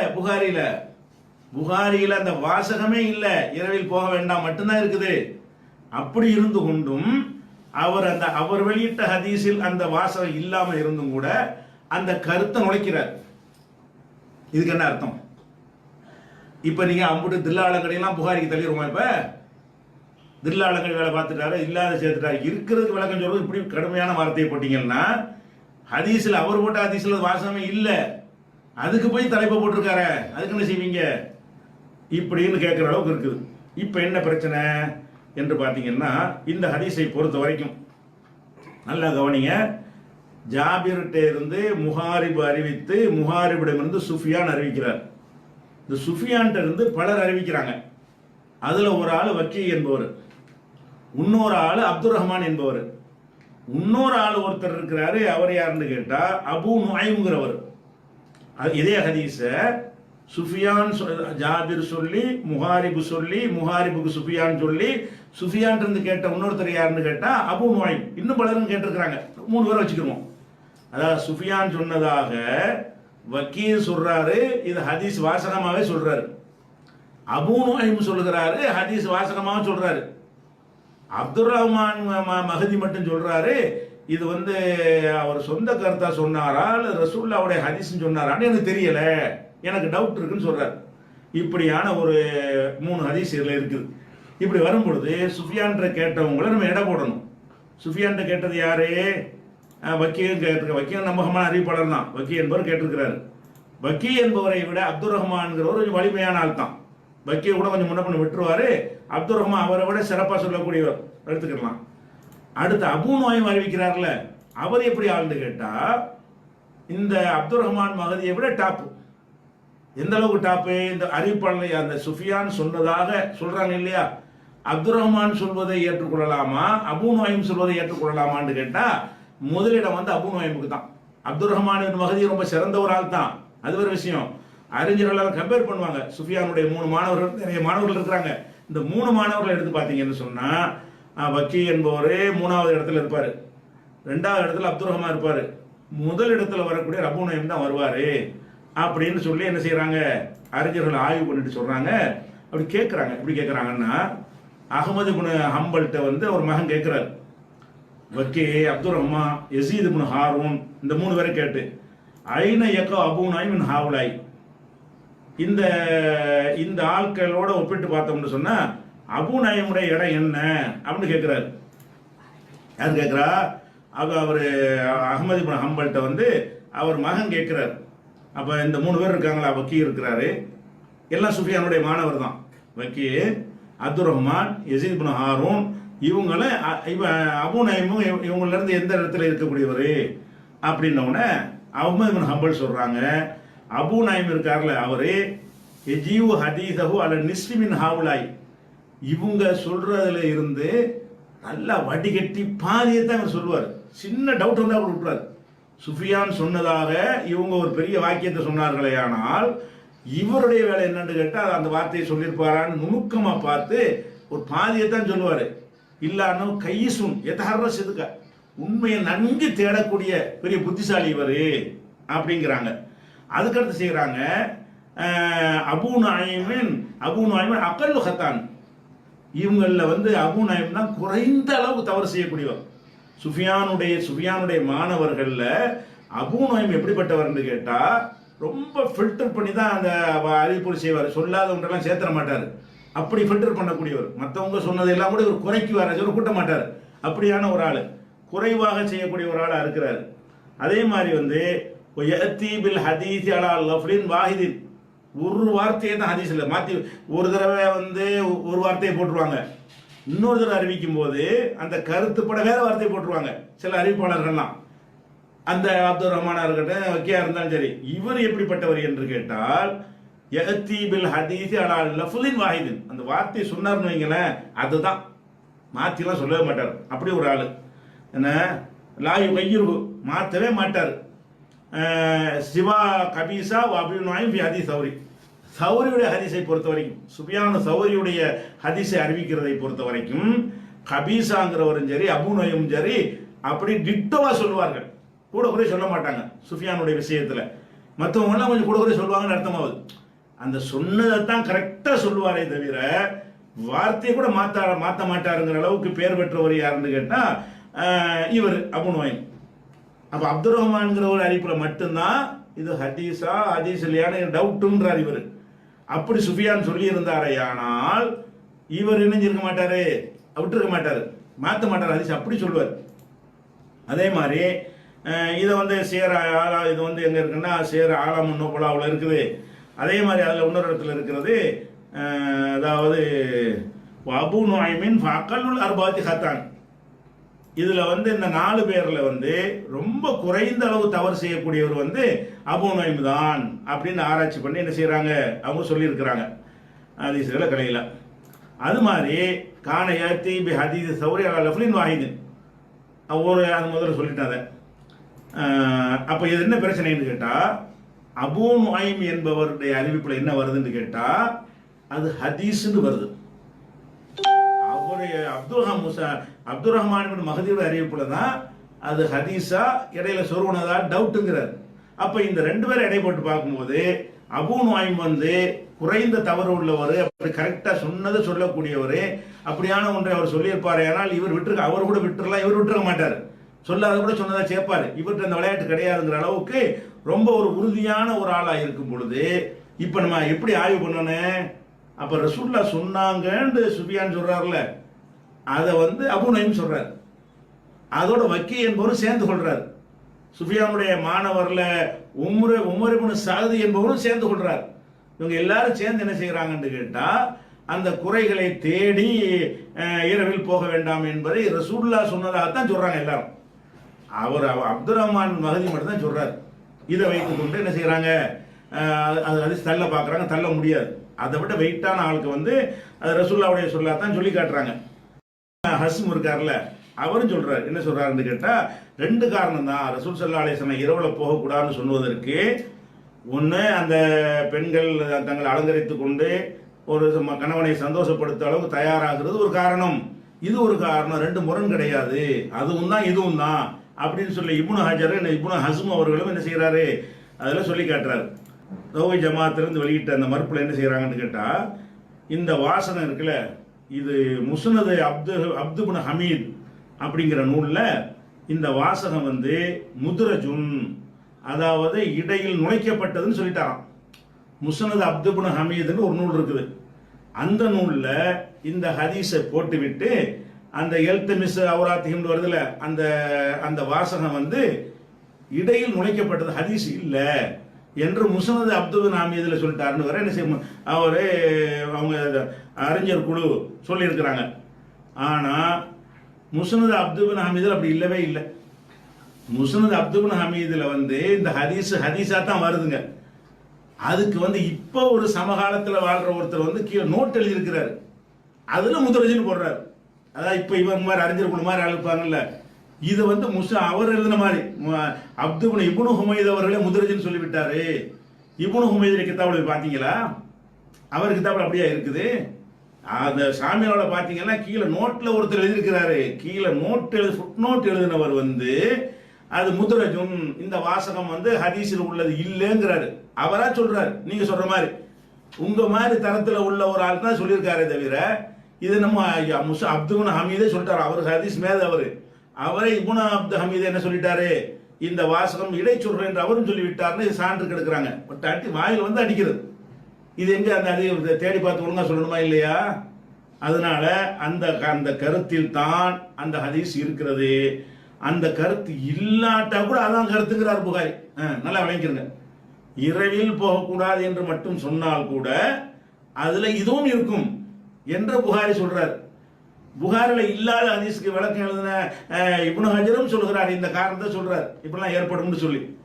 அப்ப என்ன விளங்குது, இது நுழைக்கப்பட்டதெல்லாம் கிடையாது, ஹதீஸ்ல உள்ளதுதான். ஒருத்தர் சொல்லி இருக்கிறாரு நுழைக்கப்பட்டது, அவரை விட நம்பகமானவர்கள் வந்து ரசூலுல்லாஹ்வுடைய சொல்லாகவே சந்தேகத்துக்கு இடமில்லாமல் அறிவித்திருக்கிற காரணத்தினால் அது தள்ளுபடி செய்யப்பட்ட ஹதீஸ் இல்லை. அதனால குற்றங்குறைகளை தேடி போகக்கூடாது, இரவில் போகக்கூடாது என்பது ரெண்டு நோக்கத்திற்கு. ஒன்று, அவங்க தங்களை தயார்படுத்திக் கொள்ளணும் என்பது. இன்னொன்று, அவங்க போய் சந்தேகப்பட்டு திடீர்னு நின்றப்பட என்ன செய்ய, என் மேல ஒன்று டவுட்டா, சந்தேகப்படுறியா நீ அப்படின்னு கேட்டாங்கன்னா நரக வாழ்க்கை நான் சொல்லி காட்டினேன்ல, அப்படி வரக்கூடாது என்பதற்கு சொன்னாங்க என்று இருக்கும் பொழுது இந்த ஹதீஸை மௌத்தாக்குறாங்க. அப்படி மௌத்தாக்குனா முதல் விஷயம், மௌத்தாக்குனா இந்த கண்டனத்தை எல்லாம் உங்கள் மீது பதிவு பண்ணிட்டு மௌத்தாக்கணும். எப்படி, நான் கிறுக்குத்தனமா அப்படி சொல்லிவிட்டோம், அதை ஹதீஸ் என்று போட்டு விட்டோம், அதன்படி வாதத்தை வைத்து விட்டோம், மடத்தனமா இருந்து விட்டோம், பிதற்றி விட்டோம், அதை நாங்கள் வாபஸ் வாங்குறோம்னு சொல்லிவிட்டு பதில் சொல்லணும். அது விளங்காம எங்களை சேர்ந்த ஒருத்தர் போட்டு விட்டார், இவ்வளவு போட்டாங்கன்னா அப்படி விளங்காம போட்டு விட்டாராம். நம்ம போட்டு திட்டமிட்டு ஹதீஸை அப்படி சொல்லுவாங்களாம். நமக்கு ஏதாவது லைஃபான சொல்லிவிட்டோம்னு சொன்னா, ஹதீஸ் கூட இல்லை, அது லைஃபான சொல்லிட்டோம்னு சொன்னா அதுக்குள்ள வாசனை என்ன, பயங்கரமான பாரதூரமானது. இவங்கள மாதிரி மலுப்புறால் நம்ம கிடையாது, தப்புன்னா தப்புன்னு சொல்லி போயிருவோம். சரியா, இதை விளங்கிக்கிறணும். அது போக நீங்க அபூ நுவைமை பத்தி நல்லா என்ன செய்யுங்க, ஆய்வு செஞ்சு பாருங்க. அது அப்துபின் ஹமீதுடைய வாசகத்தை எப்படி இருக்குன்னு கேட்டா, நகா எத்துருக்கர் ரஜுல் அகலகு லைலன் அவ் எல்தமிஸ் அஹராத்திஹிம், அவ்வளவுதான் இருக்குது. நீங்க முத்ரஜ்னு சொல்லிட்டாருங்கிறீங்க, அந்த ஹதீஸ்ல இந்த வாசனம் இடை சொற்கள் என்று அவரே சொல்லிவிட்டாருங்கிறீங்க, அவர் சொல்லவே இல்லை. இப்ப சமகாலத்தில் உள்ள ஒருத்தர் எழுதின கொண்டே அவர் சொன்னதாக சொல்லி நீங்க வந்து இதுக்கு நான் சொல்லலாம், நீங்க கவனக்குறைவா செஞ்சிருக்கேன்னு அர்த்தம் நான் சொல்லுவேன். உங்க ஸ்டைல்ல சொல்றா இருந்தா வேண்டும் பிளான் பண்ணி இது எப்படியாவது ஓக்கணும் என்பதற்காக வேண்டி நீங்க திட்டமிட்டு அப்துல் ஹமீத் சொல்லாத ஒன்றை அவர் சொன்னதாக இட்டுக்கட்டி சொல்லிவிட்டீர்கள் அப்படின்னு உங்க ஸ்டைல்ல நான் சொல்லணும். ஏதோ இந்த மாதிரி பார்க்கும்போது கீழே சரகுல உள்ளது மத்தன்ல உள்ளது நினைச்சு மனுஷ தப்புன்னு நான் எடுத்துக்கிட்டு போயிட்டு இருக்கிறேன். அந்த மாதிரி செஞ்சிட்டீங்களா, அது முடிஞ்சிருச்சு. அடுத்து என்னன்னு கேட்டா, நான் வந்து அந்த ஒரு லைஃபான ஹதீஸ் இருக்குது, அது ஓகே.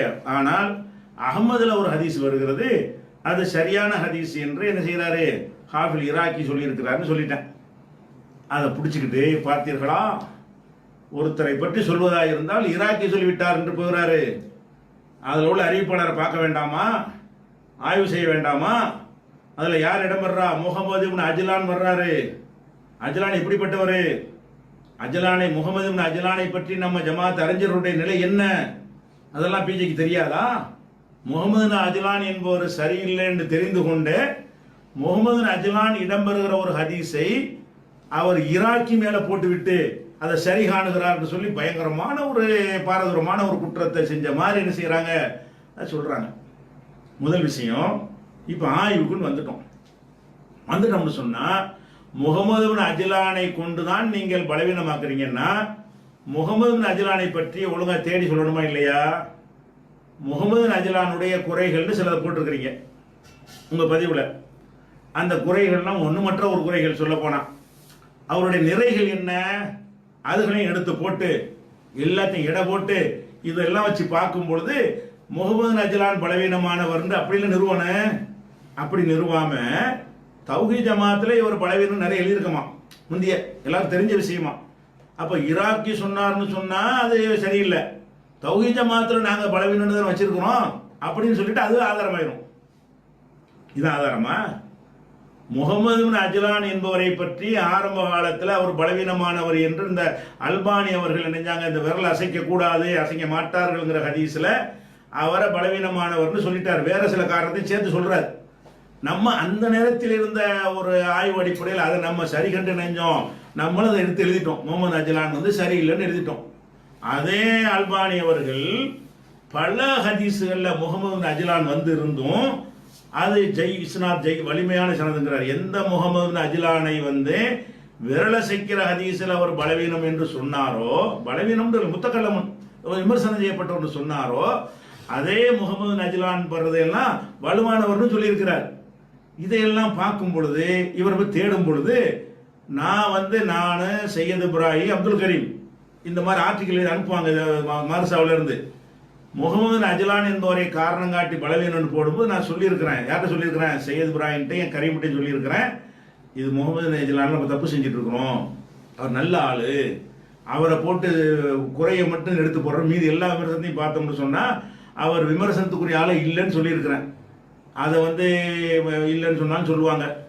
அதனால அது ஆதாரத்துக்கு எடுக்க வேணாம். நான் என் தரப்புல சொல்றேன், இல்லாட்டி இதுக்கு ஒரு முபாலதம் பண்ண வேண்டி வரும், அது வேணாம். அதனால நான் சொன்னேன், அவர் மறுத்தாருன்னா அவருக்கு எல்லாருக்குள்ள விஷயம். ஆனாலும் முகமது அஜ்லானை பத்தி முழுசா பார்த்துக்குவோம். முகமது அஜ்லான் என்பவரை பற்றின விமர்சனம் என்ன அப்படின்னு பாத்தீங்கன்னா, இப்ப சுஃபியான் இப்னு உயைனா அவருடைய விமர்சனம் எல்லாரும் ஒண்ணு விடாம முகமது அஜ்லானை பற்றி யார் யார் என்னென்ன சொன்னாங்களோ எல்லாத்தையும் சொல்றேன். குறை சொன்ன விமர்சனங்கள் எப்படி தப்பானதா இருக்குது என்பதை நான் நிரூபிச்சு காட்டுவேன். என்ன இருக்குன்னு கேட்டா, சுஃபியான் இப்னு உயைனா சொல்றாரு, கான முகமது பின் அஜ்லான் சிகதன். முகமது பின் அஜ்லான் என்பவர் சிகதன் ரொம்ப நம்பிக்கையானவராக இருந்தார். மஅமூனன் ஃபில் ஹதீஸ், ஹதீஸில் மிக நம்பகமானவராக இருந்தார். அவர் ரொம்ப அமானத்து உள்ளவராக இருந்தார், உறுதியானவராகவும் ஹதீஸ் கலையில நம்பகமானவராக இருந்தார் என்று ஷரஹ் இரளு திருமதியில சுஃபியான் இப்னு உயைனா என்ற ஒரு பெரிய இமாம் அவர் சொல்றாரு. யாரை பத்தி? இப்னு அஜ்லானை பற்றி. முகமது அஜ்லான் நல்லவர். சரியா? நல்லவர்னா சிக்கத்து மட்டும் இல்ல, சிக்கத்துன் மஅமூனுன் ஃபில் ஹதீஸ், ஹதீஸ்ல ரொம்ப நம்பிக்கையானவராக இருந்தாரு அப்படின்னு. அதுக்கு அடுத்தது முஸ்லீம்ல நம்ம பல தடவை நம்மளே இடத்துல பேசியிருக்கோம். என்ன பேசியிருக்கோம்னு கேட்டா, இமாம் சத்தம் போட்டு ஓதுற தொழுகை இருக்குல்ல, அந்த தொழுகையில நம்ம அல்ஹம்து ஓதக்கூடாது. நம்ம எல்லாரும் தெரிஞ்ச ஒரு சட்டம் இது. என்ன வச்சுக்கிறோம்னா, லொஹர் தொழுகை இருக்குன்னு வைங்களேன், இமாமோட நம்ம தொழுதாலும் நம்ம அல்ஹம்து சூரா ஓதணும். ஏன் ஓதணும்? லா ஸலாத்த இல்லா பி ஃபாத்திஹத்தில் கிதாப், ஃபாத்திஹத்தில் கிதாப் இல்லாம அல்ஹம்து சூரா இல்லாம தொழுகை கிடையாது. லா ஸலாத்த லிமன் லம் யக்ரா பி உம்முல் கிதாப், உம்முல் கிதாப் உம்முல் குர்ஆன், அதாவது ஃபாத்திஹா சூரா அல்ஹம்து சூராவை ஓதலைன்னா தொழுகை இல்லைன்ட்டாங்க. அதனால ஒவ்வொரு ரக்காத்துலையும் ஓதணும். அது சட்டம். தனியா தொழுகிறோமா, எல்லா ரக்காத்தையும் அல்ஹம்து ஓதி ஆகணும். இமாமை பின்பற்றி தொழுகிறோமா, சத்தமிடாமல் உள்ள ரக்காத்துகள்ல ஓதணும். லோஹர்ல ஓதணும், அசர்ல ஓதணும், இஷாவில் கடைசி 2 ரக்காத்துல ஓதணும், மகரிபுல 3வது ரக்காத்துல ஓதணும். இப்படி ஓதணும். சத்தம் போற ரக்காத்தா இருந்தால் ஓதக்கூடாது. ஏன்? அவர் ஓதும்போது நம்மள ஓதுனா முறை நம்ம லாஜிக்காவும் இல்லை, லாஜிக்கல் அடிப்படையில் நம்ம சொல்லலை. ஏன்னு ஒரு ஹதீஸ் இருக்கிறது. என்ன ஹதீஸ்ன்னு கேட்டா, இதா கரஅ ஃபஅன்சிது, இமாம் ஓதினாரையானால் நீங்கள் வாயை மூடுங்க. இமாமை பற்றி சொல்லும் பொழுது இமாம் இன்னமா ஜுஇலல் இமாமுல் யூத்தம பிஹி, இமாம் ஏற்பாடு செய்யப்பட்டது வந்து அவரை பின்பற்றுவதற்கு தான். இதா கப்பரப கப்பீரும், அவர் தக்பீர் சொன்னால் நீங்க தக்பீர் சொல்லுங்க. அது மாதிரி இதா கராஃப் அன்சித்து, அவர் ஓதுனா வாயை மூடுங்க. பின்பற்றுறாதானே, அதாவது அவர் செயல்ல பின்பற்றாங்க அதே மாதிரி செய்யணும். சொல்லுல பின்பற்றாருந்தா வாயை மூடுறது கேட்க முடியும். அவரையும் சத்தம் போட்டு ஓத சொல்லிட்டு நம்மளும் ஓதிட்டு இருந்தா அது பின்பற்றல் நடத்தமாயிருது. அப்போ ஒய்தா கராஃப் அன்சித்து, அவர் ஓதுனா வாயை மூடிருங்க அப்படின்னு இருக்குது ஹதீஸ். இந்த ஹதீஸை முஸ்லீம் இமாம் கிட்ட கேட்குறாங்க, இந்த ஹதீஸை பற்றி என்ன சொல்றீங்கன்னு. அப்போ முஸ்லீம் இமாம் என்ன சொல்றாருன்னு கேட்டா, இந்தி சஹீஹுன், இது சரியான ஹதீஸ் தான். எதே இதா கராஃப் அன்சித்து, இமாம் ஓதினால் வாய மூடுங்கண்டு. அப்போ கேட்குறாங்க, லிமலம் தலவு ஹாகுனா, நீங்க அப்போ உங்க முஸ்லீம் நூலில் இந்த ஹதீஸை பதிவு செய்யலை, சரியான ஹதீஸுங்கிறீங்க, முஸ்லீம் நூலில் எதுக்கு அதை பதிவு செய்யலை அப்படின்னு சொல்லும் பொழுது அவர் சொல்றாரு, லைஸ குல்லு ஷைஇன் இந்தி சஹீஹுன் வ தூஹாகுனா, எல்லா சஹீஹான ஹதீஸையும் நான் பதிவு செய்யணும் கிடையாது, அப்படி பழக்கம் கிடையாது. நான் பதிவு செய்யாமல் விட்ட ஹதீஸ் எவ்வளோ சஹீஹா இருக்கும், அதாவது எதை அப்படின்னு சொல்லி இன்னமா வலகத்துஹாகுனா மா அஜ்மோலை, எது ஏகமானது அத்தனை பேரும் ஒருமித்து ஏற்றுக்கொண்டார்களோ அதைத்தான் அந்த முஸ்லீம் நூல் நான் போட்டிருக்கிறேன், நான் போடாததெல்லாம் சஹி இல்லைன்னு அர்த்தம் கிடையாது, அது சஹி தாங்கிறார். இதை முகமது நஜ்லான் அறிவிக்கிறார். இதை வச்சு நம்ம தொழுகையில் சட்டம் வரைக்கும் நம்ம சொல்லிட்டு இருக்கிறோம். என்ன சொல்லிட்டு இருக்கிறோம், இமாம் சத்தம் போட்டு ஓதினாரையானால் நம்ம வாயை முடிக்கிறோன்னு ஓதக்கூடாதுன்னு. அதுக்கு இந்த ஹதீஸ் தான் ஆதாரம். இந்த ஹதீஸ் முஸ்லீமில் இடம்பெறாட்டாலும் முஸ்லீமில் வந்தாலும் அவர் அந்த முஸ்லீமுடைய ஹதீஸ் நம்பர் போட்டு வருவார்ல, அதில் கொண்டு வரல. ஏன் கொண்டு வரலன்னு கேட்கும்போது சரியான ஹதீஸ் தான், நான் எல்லா சஹியும் வைக்க மாட்டேங்கிறாரு. அப்போ இதில் இந்த விஷயத்தை வந்து நம்ம என்ன செய்கிறோம், சஹி முஸ்லீமில் நீங்கள் இந்த வாசக முஸ்லீம் புஸ்தகத்தில் இது இருக்குது. அப்போ முகமது நஜ்லான் வந்திருக்காரு என்று இருந்தும் கூட ஏன் முஸ்லீம் சஹிங்கிறார், அதை அவருடைய பார்வையில் இப்னு அஜ்லான் வந்து பலவீனமானவர் இல்லை, அப்படிதான் அவர் ஹதீஸ் சஹிங்கிறாரு.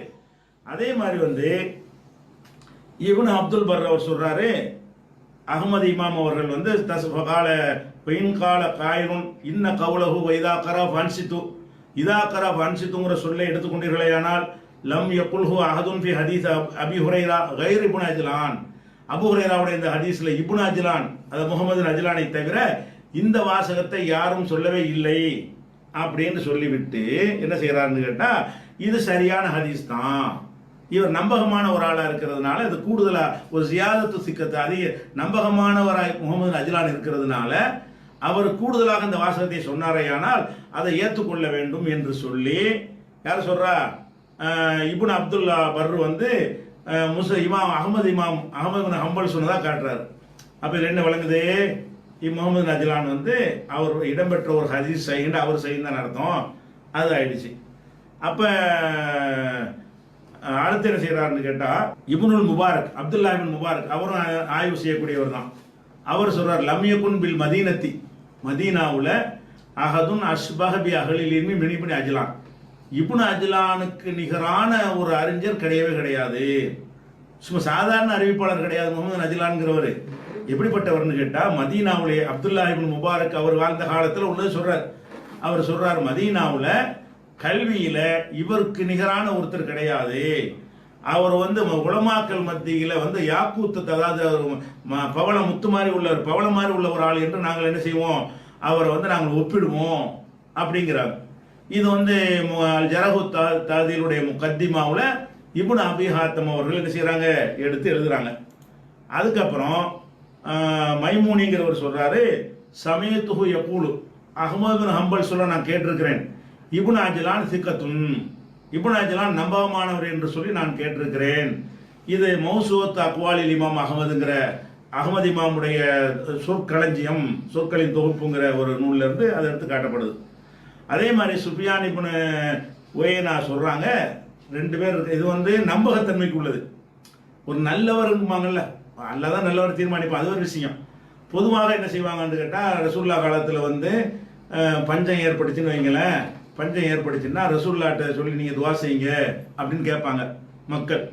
ரசூல்லா மௌத்தா பண்ண பிறகு உமர்ல என்ன செய்வாங்கன்னு கேட்டால், அப்பாஸ்கிட்ட வந்து ரசூல்லா உயிரோடு இருக்கிற வரைக்கும் அவங்கள துவா செய்ய சொல்லுவோம், மலைக்கா வண்டி செஞ்சுக்கிட்டு இருந்தாங்க, இப்போ நீங்கள் எங்களுக்காக துவா செய்யுங்க மலைக்கு அப்படின்னு அப்பாஸ்கிட்ட போய் என்ன செய்வாங்க, நாங்க கேட்பதை விட நீங்க கேளுங்க அப்படின்னு சொல்லி அவர் மதிப்பு மிக்கவராக கருதுவாங்க. இது புகார்ல எல்லாம் வரக்கூடிய ஒரு செய்தி. அந்த அந்த வாசகத்தை அந்த விஷயத்தை இவர் சொல்றாரு. எப்படி சொல்றாருன்னு கேட்டா, ரெண்டு நல்ல மனிதர்கள் இருக்கிறார்கள், அவங்களை கொண்டு மலை தேடலாம். எப்படி உமர் ரலியல்லாஹு அப்பாஸை கொண்டு மலை தேடினாரோ அந்த மாதிரி இந்த ரெண்டு பேரை கொண்டு மலை தேடலாம்னு என்ன அர்த்தம்னா, இருக்கிற சமூகத்துல வெளிப்படையான உள்ளத்துல அல்ல அறிஞ்சவன் வெளிப்படையான விஷயத்தை பார்க்கும்போது இவங்க நல்ல மனிதர்கள், இவங்களை கொண்டு மலை தேடலாம். அது யாருன்னு கேட்டா, ஒன்னு இப்னு அஜ்லான், ஒன்னு இன்னொன்னு யஸீத் இப்னு ஜாபிர். யஸீத் இப்னு ஜாபிர்னு ஒரு ஆளு, இப்னு அஜ்லான் முகமது அஜ்லான், இந்த ரெண்டு பேரை கொண்டு மழை இல்லையா இப்னு அஜ்லான்ட்ட போய் நீங்க அல்லாஹ்ட்ட துஆ செய்யுங்க மழைக்கா வேண்டி அப்படின்னு கேட்கிற அளவுக்கு நல்லவங்க. அப்படின்னா இது என்ன காட்டுது, அவங்களுடைய நம்பகத்தன்மை மாத்திரம் இல்லாம அவங்களுடைய இபாதத்து, மற்ற ஒழுக்கம், மற்ற பண்பாடு எல்லாமே ஒரு சிறந்த ஒரு தன்மையில் இருந்திருக்கு என்பதற்கு இது ஆதாரமா இருக்கிறது. இதுவும் மௌசூத் அக்வால் இமாம் அஹ்மதுங்கிறதுலாம் காணப்படுகிறது. அப்ப அதுக்கு அடுத்து வந்து இப்னு அஜ்லான் சிக்கத்துன், இப்னு அஜ்லான் நம்பகமானவர் என்று சொல்லி இலலு மாரிஃபத்து ரிஜால்ங்கிற நூல்ல அஹ்மது இமாம் சொல்றாங்க. அப்ப சால்துஹு அன் இப்னு அஜ்லான், இப்னு அஜ்லானை பற்றி நான் அவர்கிட்ட கேட்டேன், முகமது அஜ்லானை பற்றி. அவர் சொன்னார் சிக்கத்துன், நம்பகமானவர் சொன்னார். அப்ப நான் திருப்பி கேட்டேன், இன்ன யஹ்யா கத் லஅஃபஹு, யஹ்யா பின் சயீத் அவங்க வந்து அவர் பலவீனம்னு சொல்லியிருக்கிறாங்களே அப்படின்னு கேட்குறாங்க. அதான் யஹ்யாங்கிறவரை இவர் வந்து குறை சொல்லியிருக்கிறாரு, அதைத்தான் அவங்க எடுத்து போட்டிருக்கிறாங்க. யஹ்யா சொல்லிட்டாருன்னு சொல்லி யஹ்யாங்கிறவரை இவரை குறை சொல்லியிருக்கிறாரே என்று அஹ்மது இமாம்கிட்ட கேட்குறாங்க. அப்ப என்ன செய்யறாருன்னா, கான சிக்கத்தன், அவர் நம்பகமான ஒரு ஆள் தான். இன்ன மக்தரபாலே ஹதீசுல் மக்பூரி, மக்பூரி என்பவருடைய அந்த ஹதீஸ் மட்டும் அவருக்கு குழப்பம் ஏற்பட்டு விட்டது. கான அன் ரஜுலின், ஒரு மனிதர் வழியாக என்ன செய்வாரு, வந்த ஒரு ஹதீஸை வந்து அபூ ஹுரைரா வழியாகன்னு சொல்லிடுவாரு. அந்த ஒரு குறை அவர்கிட்ட இருந்துச்சு, மக்பூரியுடைய விஷயத்துல வந்திருக்கே தவிர மற்றபடி அவர் எல்லா வகையிலும் நல்ல ஆளு அப்படின்னு சொல்லிட்டாங்க. அந்த மக்பூரி விஷயம் என்னன்னு பின்னாடி விளக்கமா அவர் வருது, இவரை கண்டுபிடிச்ச விஷயம்லாம் இல்லை. அப்ப யஹ்யாங்கிறவர் இவரை பற்றி சொன்ன அந்த குறை தான் இது வரைக்கும் பார்த்த வரைக்கும் வந்திருக்கு, பாக்கி எல்லாம் நல்லவங்க தான் சொல்லிட்டு இருக்கிறாங்க. அப்புறம் வந்து ஒரு ஹதீஸ்ல வந்து ஒரு ஹதீஸ் ஒரு சமீத் அலியன், அலி சொன்னதாக ஒரு செய்திய ஹதீஸ் இருக்கிறது, அது பெரிய ஹதீஸ். அந்த ஹதீஸ்ல மற்றவங்க எல்லாம் அலி சொன்னதாக சொல்லல, ஒரே ஒரு ஆளை இப்னு அஜ்லான் மட்டும் என்ன செய்யறாருன்னு கேட்டா இந்த செய்தி அலி சொன்னார்னு சொல்றாரு. அப்ப அதை பத்தி கேட்கும்போது லம் யகுல் ஹாவுலா இல்லதி ராவ் அன் அபிஹி சமீத் அலியன், அலிக்கு கேட்டேங்கிற அந்த வாசகத்தை மற்றவங்க எல்லாம் அறிவிக்கவே இல்லை. ஒசியாதத்து மக்பூலத்து மின் சிக்கத்தின், கூடுதலாக அலிட்ட கேட்டேன்னு இந்த வாசகத்தை சொல்றாரு இல்லையா, அது நம்பகமானவர்கள் கூடுதலாக சொன்னார்களே ஆனால் ஏற்றுக்கொள்ளலாம். நான் ஒரு செய்தியை சொல்றேன், இன்னொருத்தர் ஒரு செய்தியை சொல்றாரு, ஒரு விஷயத்தை கூட சொல்றாரு. அவர் நம்பிக்கையான ஆளா இருந்தாரே ஆனால் குறைய சொன்னாலும் நான் விட்டுருப்பேன், கூட சொன்னாலும் நினைச்சிருப்பாரு அவர் ஒழுங்கா மனப்படம் பண்ணியிருப்பார் நினைச்சுக்கணுமா. இப்னு அஜ்லான் சிக்கத்துன், இப்னு அஜ்லான் நம்பகமான ஒரு ஆளு, நம்பகமானவர் இந்த வாசகத்தை கூட சொல்லியிருப்பாரே ஆனால் நம்ம ஏத்துக்கிறது தான் வேணும் அப்படின்னு சொல்லி தாரகுத்னியுடைய இலல்ல தாரகுத்னி இமாம் அவர்கள் என்ன செய்யறாங்க, அதை சொல்லி காட்டுறாங்க. இவர் நல்லவர் என்பதற்கு அது ஒரு சான்று. இந்த ஹதீஸ்ல அவர் சொல்லி இருந்தால் கூட மற்றவங்க சொல்லாத ஒன்றை இவர் சொல்றாரு, இருந்தால் நம்பகமானவர் தானே சொல்றாரு, அப்ப ஏத்துக்க வேண்டியதானே அப்படிங்கிறாங்க. யஹ்யா இப்னு முயின் அவர்கள் சொல்றாங்க நம்பிக்கையான ஆளு, இதுவும் தஹதீபுல் கமால்ல வரக்கூடியதா இருக்கிறது. அப்ப அப்துல்லா இப்னு அஹ்மது இப்னு ஹம்பல் கேட்கிறாங்க, யஹ்யா இப்னு முயின் கேட்கப்பட்டுச்சு, மன் துகத்திமு தாவூத் இப்னு கைஸ் முஹம்மது அஜ்லான், தாவூத் இப்னு கைஸ் ஒரு நல்ல ஆள் தான், அவரே முகமது அஜ்லான்ல யாரை முதலிடத்தில் வைப்பீங்க அப்படின்னு கேட்குறாங்க யஹ்யா இப்னு முயின்ட்ட. அவர் கால முகமது அஜ்லானை தான் வைப்பேன் அப்படிங்கிறாரு. அவர் நம்பகமானவர்னு முதல் சொல்லிட்டாரு. அந்த ரெண்டு நம்பகமானவர் வச்சு கேட்கும்போது இதுல யார் ஃபர்ஸ்ட்னு கேட்டா முகமது அஜ்லானை தான் நான் வைப்பேன்னு சொல்லி யஹ்யா இப்னு முயின் அவர்கள் சொன்னார்கள். அவரை பற்றி நற்சான்று இருக்கிறது. அதே மாதிரி வந்து யஹ்யா இப்னு முயின் இப்படி சொன்னதாக பல பேர் அறிவிச்சிருக்கிறாங்க, பல பேர் அவருடைய மாணவர்கள் என்ன செய்யறாங்க அறிவிச்சிருக்கிறாங்க. அதே மாதிரி யாக்கூப் பின் ஷைபா அவர் சொல்றாரு இப்னு அஜ்லான் மின் சிகாத், இப்னு அஜ்லான் வந்து நம்பகமான ஆளு அப்படிங்கிறாரு. அபூ ஜுரா என்ன சொல்றாங்கன்னு கேட்டா இப்னு அஜ்லான் சதூகுன், இப்னு அஜ்லான் வந்து ஒரு உண்மை சொல்லக்கூடிய ஆள் தான் அப்படிங்கிறாரு. அபு ஹாத்தமும் நசை சொல்றாங்க சிக்கத்துன், அபு ஹாத்தமும் இமாம் நசையும் சொல்றாங்க நம்பகமான ஒரு ஆளு அப்படிங்கிறாங்க. கான சிக்கா முகமது சையத் சொல்றாரு, ஓ கான சிக்கத்தன் கசீரல் ஹதீஸ். முகமது அஜ்லான் நம்பிக்கையானவராக இருந்தாரு, நிறைய ஹதீஸ் அறிவித்தவராக இருந்தாரு அப்படின்னு ஒண்ணு முகமது சையத் சொல்றாரு. அதுக்கப்புறம் தஹஜுல் கமால்ல வருகிறது, கான ஆபிதன், நல்ல வணக்கசாலியாக இருந்தார், நாசிகன், நல்ல கிரிகைகள் எல்லாம் ஒழுங்கா பேன்றவராக இருந்தார், ஃபகீஹன், ஒரு சட்ட மேதையாக இருந்தார், ஓ கானலவு ஹல்கத்துன் ஃபி மஸ்ஜிதி ரசூலுல்லாஹி ஸல்லல்லாஹு அலைஹி வஸல்லம், மஸ்ஜித் நபவியில இவருக்குன்னு ஒரு அமர்வு இருக்குமா, இவர் உட்கார்றாருன்னா ஒரு கூட்டமாக இருந்து என்ன செய்வாங்களா, மக்கள்லாம் பாடம் படிப்பாங்களாம்.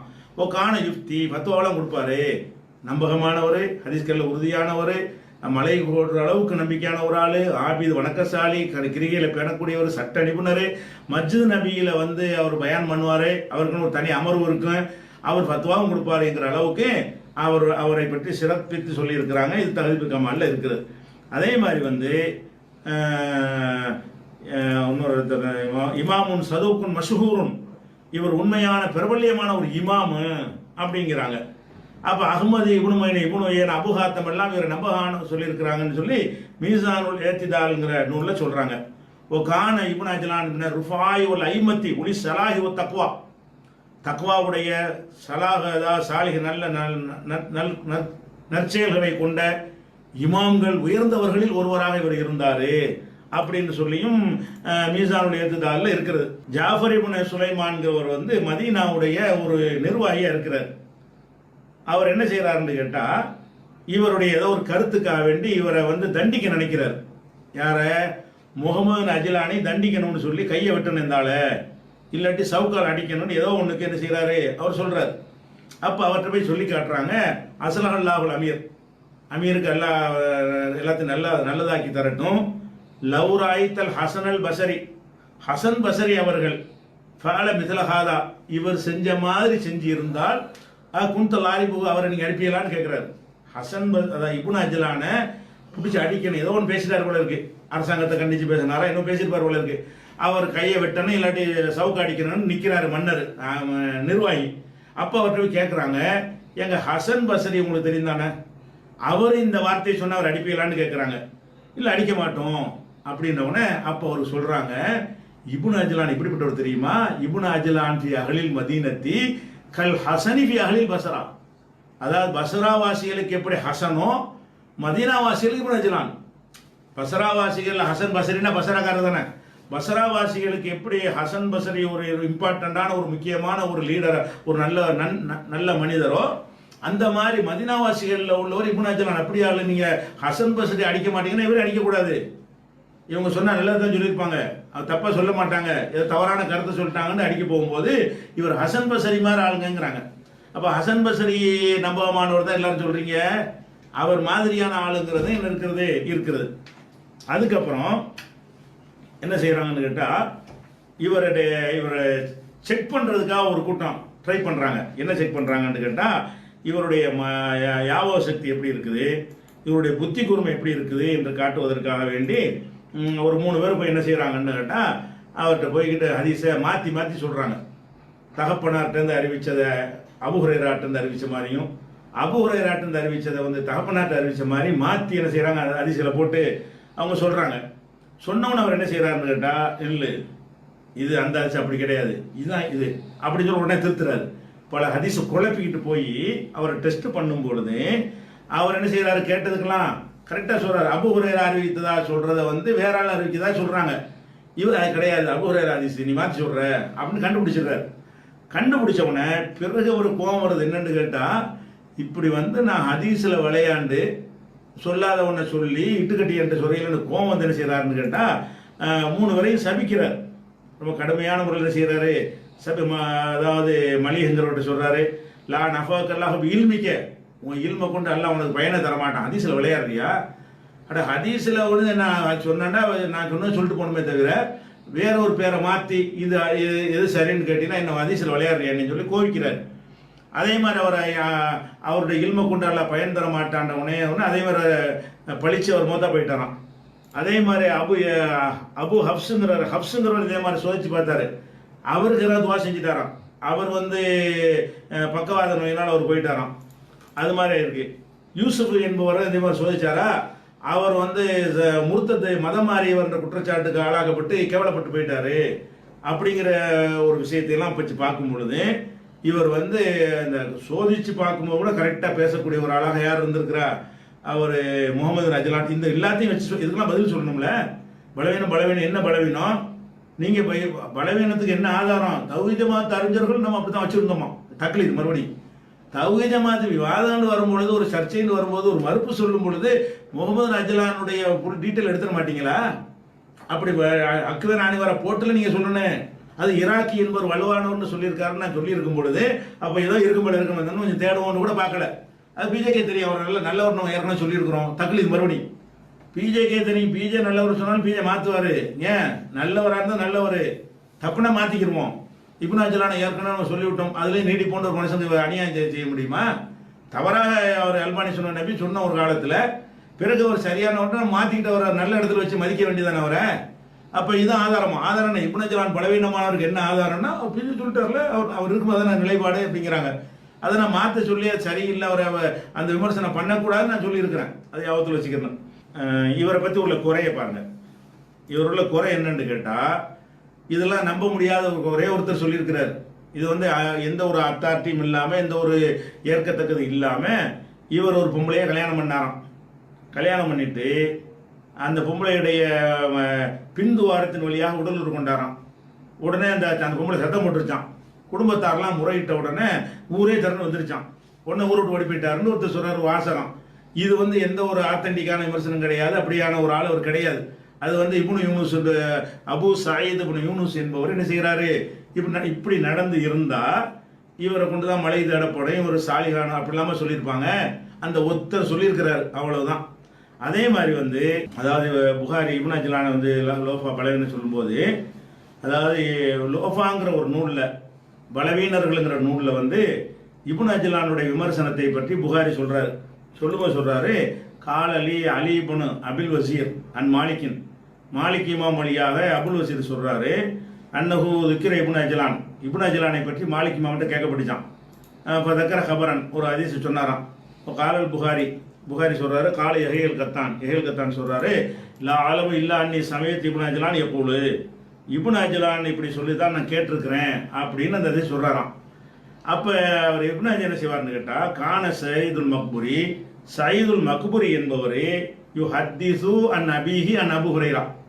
சயீதுல் மக்புரி ஹதீஸ் அறிவிச்சார்னு சொன்னா, இது எங்க வாப்பா சொன்னாங்க, எங்க வாப்பாக்கு அபு ஹுரைரா சொன்னாங்க அப்படின்னு சொல்லுவாராம். இன்னொரு தடவை என்ன செய்வார்னு கேட்டால், இந்த ஹதீஸை ஒரு மனிதர் எனக்கு சொன்னாரு, அந்த மனிதர் அபு ஹுரைரா வழியா சொன்னார்னு ரெண்டையும் போட்டு என்ன செய்வாரு, அவர் சொல்லுவாரு.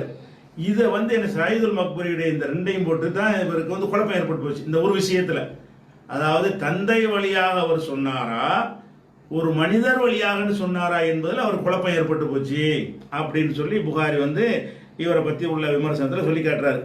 அவரே சொல்றாரு, எனக்கு இந்த விஷயத்தில் எனக்கு குழப்பம் ஏற்பட்டதுனால நானே என்ன செஞ்சிட்டேன்னு கேட்டால், இந்த அபு சயீதுல் மக்பூரி வழியாக வரக்கூடிய ஹதீஸில் வந்து எனக்கு குழப்பம் ஏற்பட்டுருச்சு அப்படின்னு அவர் வாயினால வாக்குமூலம் கொடுத்துருக்காரு. அந்த ஒரு விஷயம்தான். இது அபு ஹுரைரா ஹதீஸ் கிடையாது, நம்ம பேசிக்கிட்டு ஹதீஸு அபு ஹுரைரா ஹதீஸும் கிடையாது, சயீதுல் மக்பூரி ஹதீஸும் கிடையாது. அந்த ஒன்றில் ஒரு குழப்பம் ஏற்பட்டு போச்சு. அடுத்து என்னன்னு கேட்டால், இவர் வந்து மாலிக் இமாம் இவரை பற்றி நினைஞ்சிருக்கிறாங்க, குறை சொல்லியிருக்கிறாங்களாம். என்ன குறை சொல்லியிருக்கிறாங்கன்னு கேட்டால், அதாவது யஹ்யா இருக்கார்ல, யஹ்யா இப்னு சயீத் தான் குறை சொல்லியிருக்கிறாரு. அப்போ அவர் குறை சொன்னவரே பற்றி கேட்கும் பொழுது அப்போ என்ன செய்கிறாங்கன்னு கேட்டால், அவர் இந்த அபு ஹுரைரா ஹதீஸை தான் குறை சொன்னார். ஓ கதுரவா யஹ்யாவை குறை சொன்ன யஹ்யாவை அறிவித்திருக்கிறார் அனிபுன் அஜ்லான் அல் கசீர். முகமது அஜ்லான் வழியா பல ஹதீஸ் அவர் அறிவிச்சிருக்கிறாரு. இந்த அபு ஹுரைரா ஹதீஸில் மட்டும்தான் அவர் குழம்பிட்டார். அபு ஹுரைராவோட எல்லா ஹதீஸும் அல்ல, சயீதுல் மக்பூரி வழியா வர்ற ஹதீஸில் குழம்பிட்டாரே தவிர மற்ற ஹதீஸில் குறை சொன்ன யஹ்யா கூட முகமது அஜ்லானை புறக்கணிக்கவில்லை. அவர் வழியாக பல ஹதீஸ் அறிவித்திருக்கிறார் என்று லைஃப் சொன்னது திருமதிங்கிற ஒரு நூலில் அல்பானி எடுத்து காட்டுகிறார். சரியா, அது ஒரு விஷயம். அடுத்தது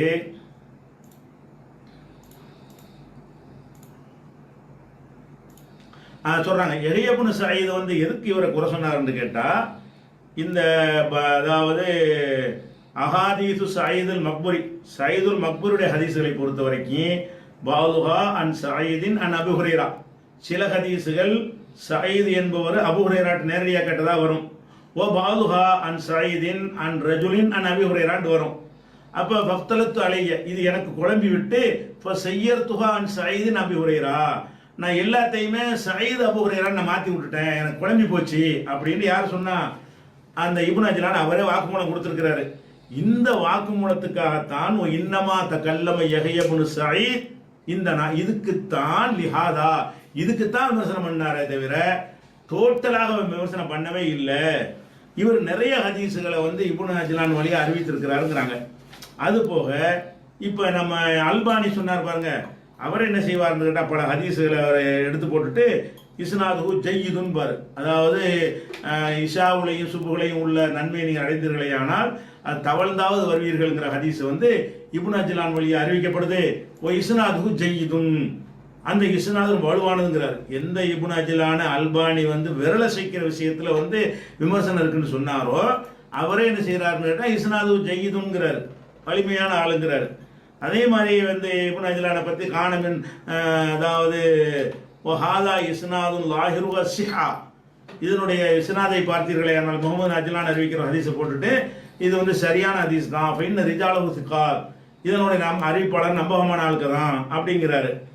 அப்ப இந்த அல்பானியுடைய அந்த சஹீஹா நூல் எடுத்து பார்த்தீங்கன்னா முகமது அஜ்லானை பற்றி அதிகமான இடங்கள்ல நல்லவர்னு சொல்றாரு.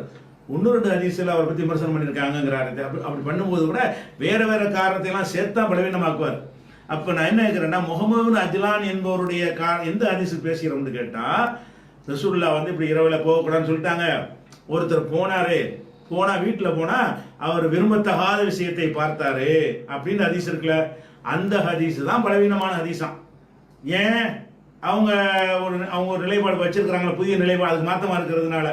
அப்ப என்னடான்னு பார்த்தா முகமது அஜ்லானை வச்சு தள்ளி விட்டுறலாம்னு சொல்லி தள்ளிட்டாங்க. அப்ப முகமது அஜ்லானை பற்றியே பேசுறாங்க, ஒழுங்கா பேசுங்க. அடுத்து சொல்றாங்க யஹ்யா இப்னு சயீத் எதுக்கு இவரை குறை சொன்னாருன்னு கேட்டா, இந்த அதாவது அஹாதீசு சயீதுல் மக்புரி, சயீதுல் மக்புருடைய ஹதீஸ்களை பொறுத்த வரைக்கும் பாலுஹா அன் சயீதின் அன் அபூ ஹுரைரா, சில ஹதீஸுகள் சயீத் என்பவர் அபூ ஹுரைராட் நேரடியாக கேட்டதா வரும். ஓ பாலுஹா அன் சயீதின் அன் ரஜுலின் அன் அபூ ஹுரைராட் வரும். அப்ப ஃபக்தலத்து அலைய, இது எனக்கு குழம்பி விட்டு ஃபஸய்யர்துஹா அன் சயீதின் அபூ ஹுரைரா, நான் எல்லாத்தையுமே சயீத் அபூ ஹுரைரா நான் மாத்தி விட்டுட்டேன், எனக்கு குழம்பி போச்சு அப்படின்னு யார் சொன்னா? அந்த இப்னு அஜ்லான் அவரே வாக்குமூலம் கொடுத்திருக்கிறாரு. இந்த வாக்குமூலத்துக்காகத்தான் இன்னமா தகல்லம யஹ்யா இப்னு சயீத், இந்த இதுக்குத்தான் லிஹாதா, இதுக்குத்தான் விமர்சனம் பண்ணாரே தவிர டோட்டலாக விமர்சனம் பண்ணவே இல்லை. இவர் நிறைய ஹதீஸுகளை இப்னு அஜ்லான் வழியா அறிவித்திருக்கிறாருங்கிறாங்க. அது போக இப்ப நம்ம அல்பானி சொன்னார் பாருங்க, அவர் என்ன செய்வார்னு கேட்டா பல ஹதீஸுகளை எடுத்து போட்டுட்டு இஸ்னாதுஹு ஜய்யிதுன் பாரு, அதாவது இஷாவுலையும் சுபுகளையும் உள்ள நன்மையை நீங்கள் அடைந்தீர்களே ஆனால் அது தவழ்ந்தாவது வருவீர்கள்ங்கிற ஹதீஸ் இப்னு அஜ்லான் வழியா அறிவிக்கப்படுது. ஓ இஸ்னாதுஹு ஜய்யிதுன், அந்த இஸ்னாது வலுவானதுங்கிறார். எந்த இப்னு அஜ்லான் அல்பானி விரல சைக்கிற விஷயத்துல விமர்சனம் இருக்குன்னு சொன்னாரோ அவரே என்ன செய்யறாருன்னு கேட்டா இஸ்னாதுஹு ஜய்யிதுன்ங்கிறார், வலிமையான ஆளுங்கிறார். அதே மாதிரி இப்னு அஜ்லானை பத்தி காணமின், அதாவது ஹாதா இஸ்னாதுன் லாஹிரு வஸ்ஸிஹா, இதனுடைய இஸ்னாதை பார்த்தீர்களே ஆனால் முகமது அஜ்லான் அறிவிக்கிற ஹதீஸை போட்டுட்டு இது சரியான ஹதீஸ் தான், ஃபைன் ரிஜாலஹு சிகாத், இதனுடைய அறிவிப்பாளர் நம்பகமான ஆளுக்கு தான் அப்படிங்கிறாரு. அப்ப இந்த அல்பானியுடைய அந்த சஹீஹா நூல் எடுத்து பார்த்தீங்கன்னா முகமது அஜ்லானை பற்றி அதிகமான இடங்கள்ல நல்லவர்னு சொல்றாரு. 1-2 ஹதீஸ்ல அவரை பத்தி விமர்சனம் பண்ணியிருக்காங்கிறாரு. அப்படி பண்ணும்போது கூட வேற வேற காரணத்தை எல்லாம் சேர்த்தா பலவீனமாக்குவார். அப்ப நான் என்ன கேட்கிறேன்னா, முகமது அஜ்லான் என்பவருடைய எந்த ஹதீஸ் பேசுகிறோம்னு கேட்டா, ரசூலுல்லாஹ் இப்படி இரவுல போகக்கூடாதுன்னு சொல்லிட்டாங்க. ஒருத்தர் போனா வீட்டுல போனா அவர் விரும்பத்தகாத விஷயத்தை பார்த்தாரு அப்படின்னு ஹதீஸ் இருக்குல்ல, அந்த ஹதீஸ் தான் பலவீனமான ஹதீஸாம். ஏன்? அவங்க ஒரு நிலைப்பாடு வச்சிருக்கிறாங்க, புதிய நிலைப்பாடு, அதுக்கு மாத்தமா இருக்கிறதுனால. அப்ப என்னடான்னு பார்த்தா முகமது அஜ்லானை வச்சு தள்ளி விட்டுறலாம்னு சொல்லி தள்ளிட்டாங்க. அப்ப முகமது அஜ்லானை பற்றியே பேசுறாங்க, ஒழுங்கா பேசுங்க. அடுத்த ஒரு லைவ் போட்டு என்ன செய்யுங்க, முகமது அஜ்லானை பற்றின எல்லா விமர்சனத்தையும் வச்சு இதனால் இவர் தவறுன்னு சொல்ல வைப்போம், சொல்லவே முடியாது. இந்த மாதிரி உள்ள விமர்சனங்கள் வந்தாலும் தங்கப்பவனாக நம்ம ஏத்துக்கிட்டு இருக்கோம். இதை விட அதிகம் குறைகளோடு இருக்கிற வரையெல்லாம் நம்பகமானது சொல்லிட்டு இருக்கிறோம், நிறைகளை கணக்கு போட்டு. அப்ப இவர் மீது சொல்ற குற்றச்சாட்டுலாம் தப்பான குற்றச்சாட்டா இருக்கு. 2 குற்றச்சாட்டு தான். ஒண்ணு மாலிக் இமாம் சொன்ன குற்றச்சாட்டு ஒண்ணு, அது அவர் மேல தப்பு, இவர் மேல தப்பு கிடையாது, சரியா தான் அவர் சொல்லியிருக்கிறாரு, இவரை நீங்க தள்ள முடியாது. இன்னொன்னு வந்து சயீது அபூ ஹுரைராங்கிற ஹதீஸ்ல மட்டும் குழப்பி விட்டார். நானே குழப்பிட்டேன்ட்டார் அவர். எனக்கு வந்து நேரடியா சயீது அபூ ஹுரைரா, சயீது ஒரு மனிதர் அபூ ஹுரைரான்னு வந்தது, எல்லாத்தையும் நேரடியா அபூ ஹுரைராட்ட இருந்து சயீது பின் மக்பூரி கேட்டதா நான் மாத்தி விட்டேன். அதுல எனக்கு குழப்பம் ஏற்பட்டு அப்படி நான் சொல்லிவிட்டேன்னு அவர் ஒத்துக்கிட்டார். அதுக்காகத்தான் யஹ்யா பின் சயீத் வந்து நெஞ்சார் அவரை குறை சொன்னார். எதுக்கு சொல்லல? டோட்டலா அவருடைய நாணயம், நேர்மை, நம்பகத்தன்மை, மற்ற ஹதீசுகள்ல எல்லாம் அவர் குழப்பிட்டார் என்பதற்கு அவலாம் கிடையாது. அப்ப முகமது அஜ்லானி என்பவரே ஒரு நம்பகமான ஒரு நல்ல ஒரு இமாம், அவரை வந்து குறைய சொல்ல முடியாது. இமாமும் சிக்கத்து மஹமூனும் நல்ல மனுஷன், சாலிகான ஒரு ஆளு, ஒரு ஆபித் வணக்கசாலி அப்படிங்கிற அளவுக்கு பெயர் பெற்ற ஒரு மனிதர் தான் முகமது அஜ்லானு. இதை தவிர நீங்களும் ஒரு பெரிய குறையும் போடல. நீங்க போட்ட லிஸ்ட்ல இந்த தேடி பிடிச்சி போட்டிருக்கிறீங்க, எந்த குறைய மாலிக் இமாம் சொன்னார்கள் போட்டிருக்கிறீங்க, அதை முழுசா தேடியும் போடல. அதுக்கப்புறம் யஹ்யா மறுத்துட்டாருன்னு போட்டிருக்கிறீங்க. அந்த இப்னு யூனுஸ்ங்கிறவர் இந்த மனைவிட்ட தப்பா நடந்தான்னு சொல்லி போட்டிருக்கீங்கல்ல, அந்த ஒண்ணு இதை தவிர வேற எந்த ஒரு விமர்சனமே நீங்க பார்க்கவே இல்லை. இப்னு அஜ்லானை பத்தி விமர்சனத்துக்கு உட்காடுறீங்க, ஆய்வுக்கு மறுப்பு சொல்றீங்க, மறுப்பு சொல்றதுக்கு ஒரு ஆர்டிகல் போடுறீங்க. அப்ப முகமது அஜ்லானை பத்தின மொத்தத்தையும் எடுக்கணுமா இல்லையா? அவரை பத்தி இந்த சொன்னாலாம் என்ன, அவங்களுடைய விமர்சனத்துக்கு கவுண்டரோட இது வருது. எந்தெந்த விமர்சனத்தை குறையா நீங்க சொல்றீங்களோ அந்த விமர்சனத்துக்கு கவுண்டர் கொடுத்து தப்பு இது அஜ்லான் பக்கம் தான் நியாயம் இருக்குன்னு வருது. அப்ப இப்னு அஜ்லானுடைய மகன் முகமதை பொறுத்த வரைக்கும் அவர் ரொம்ப நல்ல மனிதர் ஆகிவிடுமையானால் இப்ப அந்த ஹதீஸுக்கு வாங்க. எந்த ஹதீஸுக்கு வரணும்னு நம்ம சொல்றோம்ல, அதாவது ரசூல் ஸல்லல்லாஹு அலைஹி வஸல்லம் அவர்கள் இரவில வீட்டுக்கு போக வேண்டாம்னு தடுத்தார்கள். அப்ப அதை மீறி 2 பேர் நினைஞ்சாங்க, வீட்டுக்கு போனார்கள்.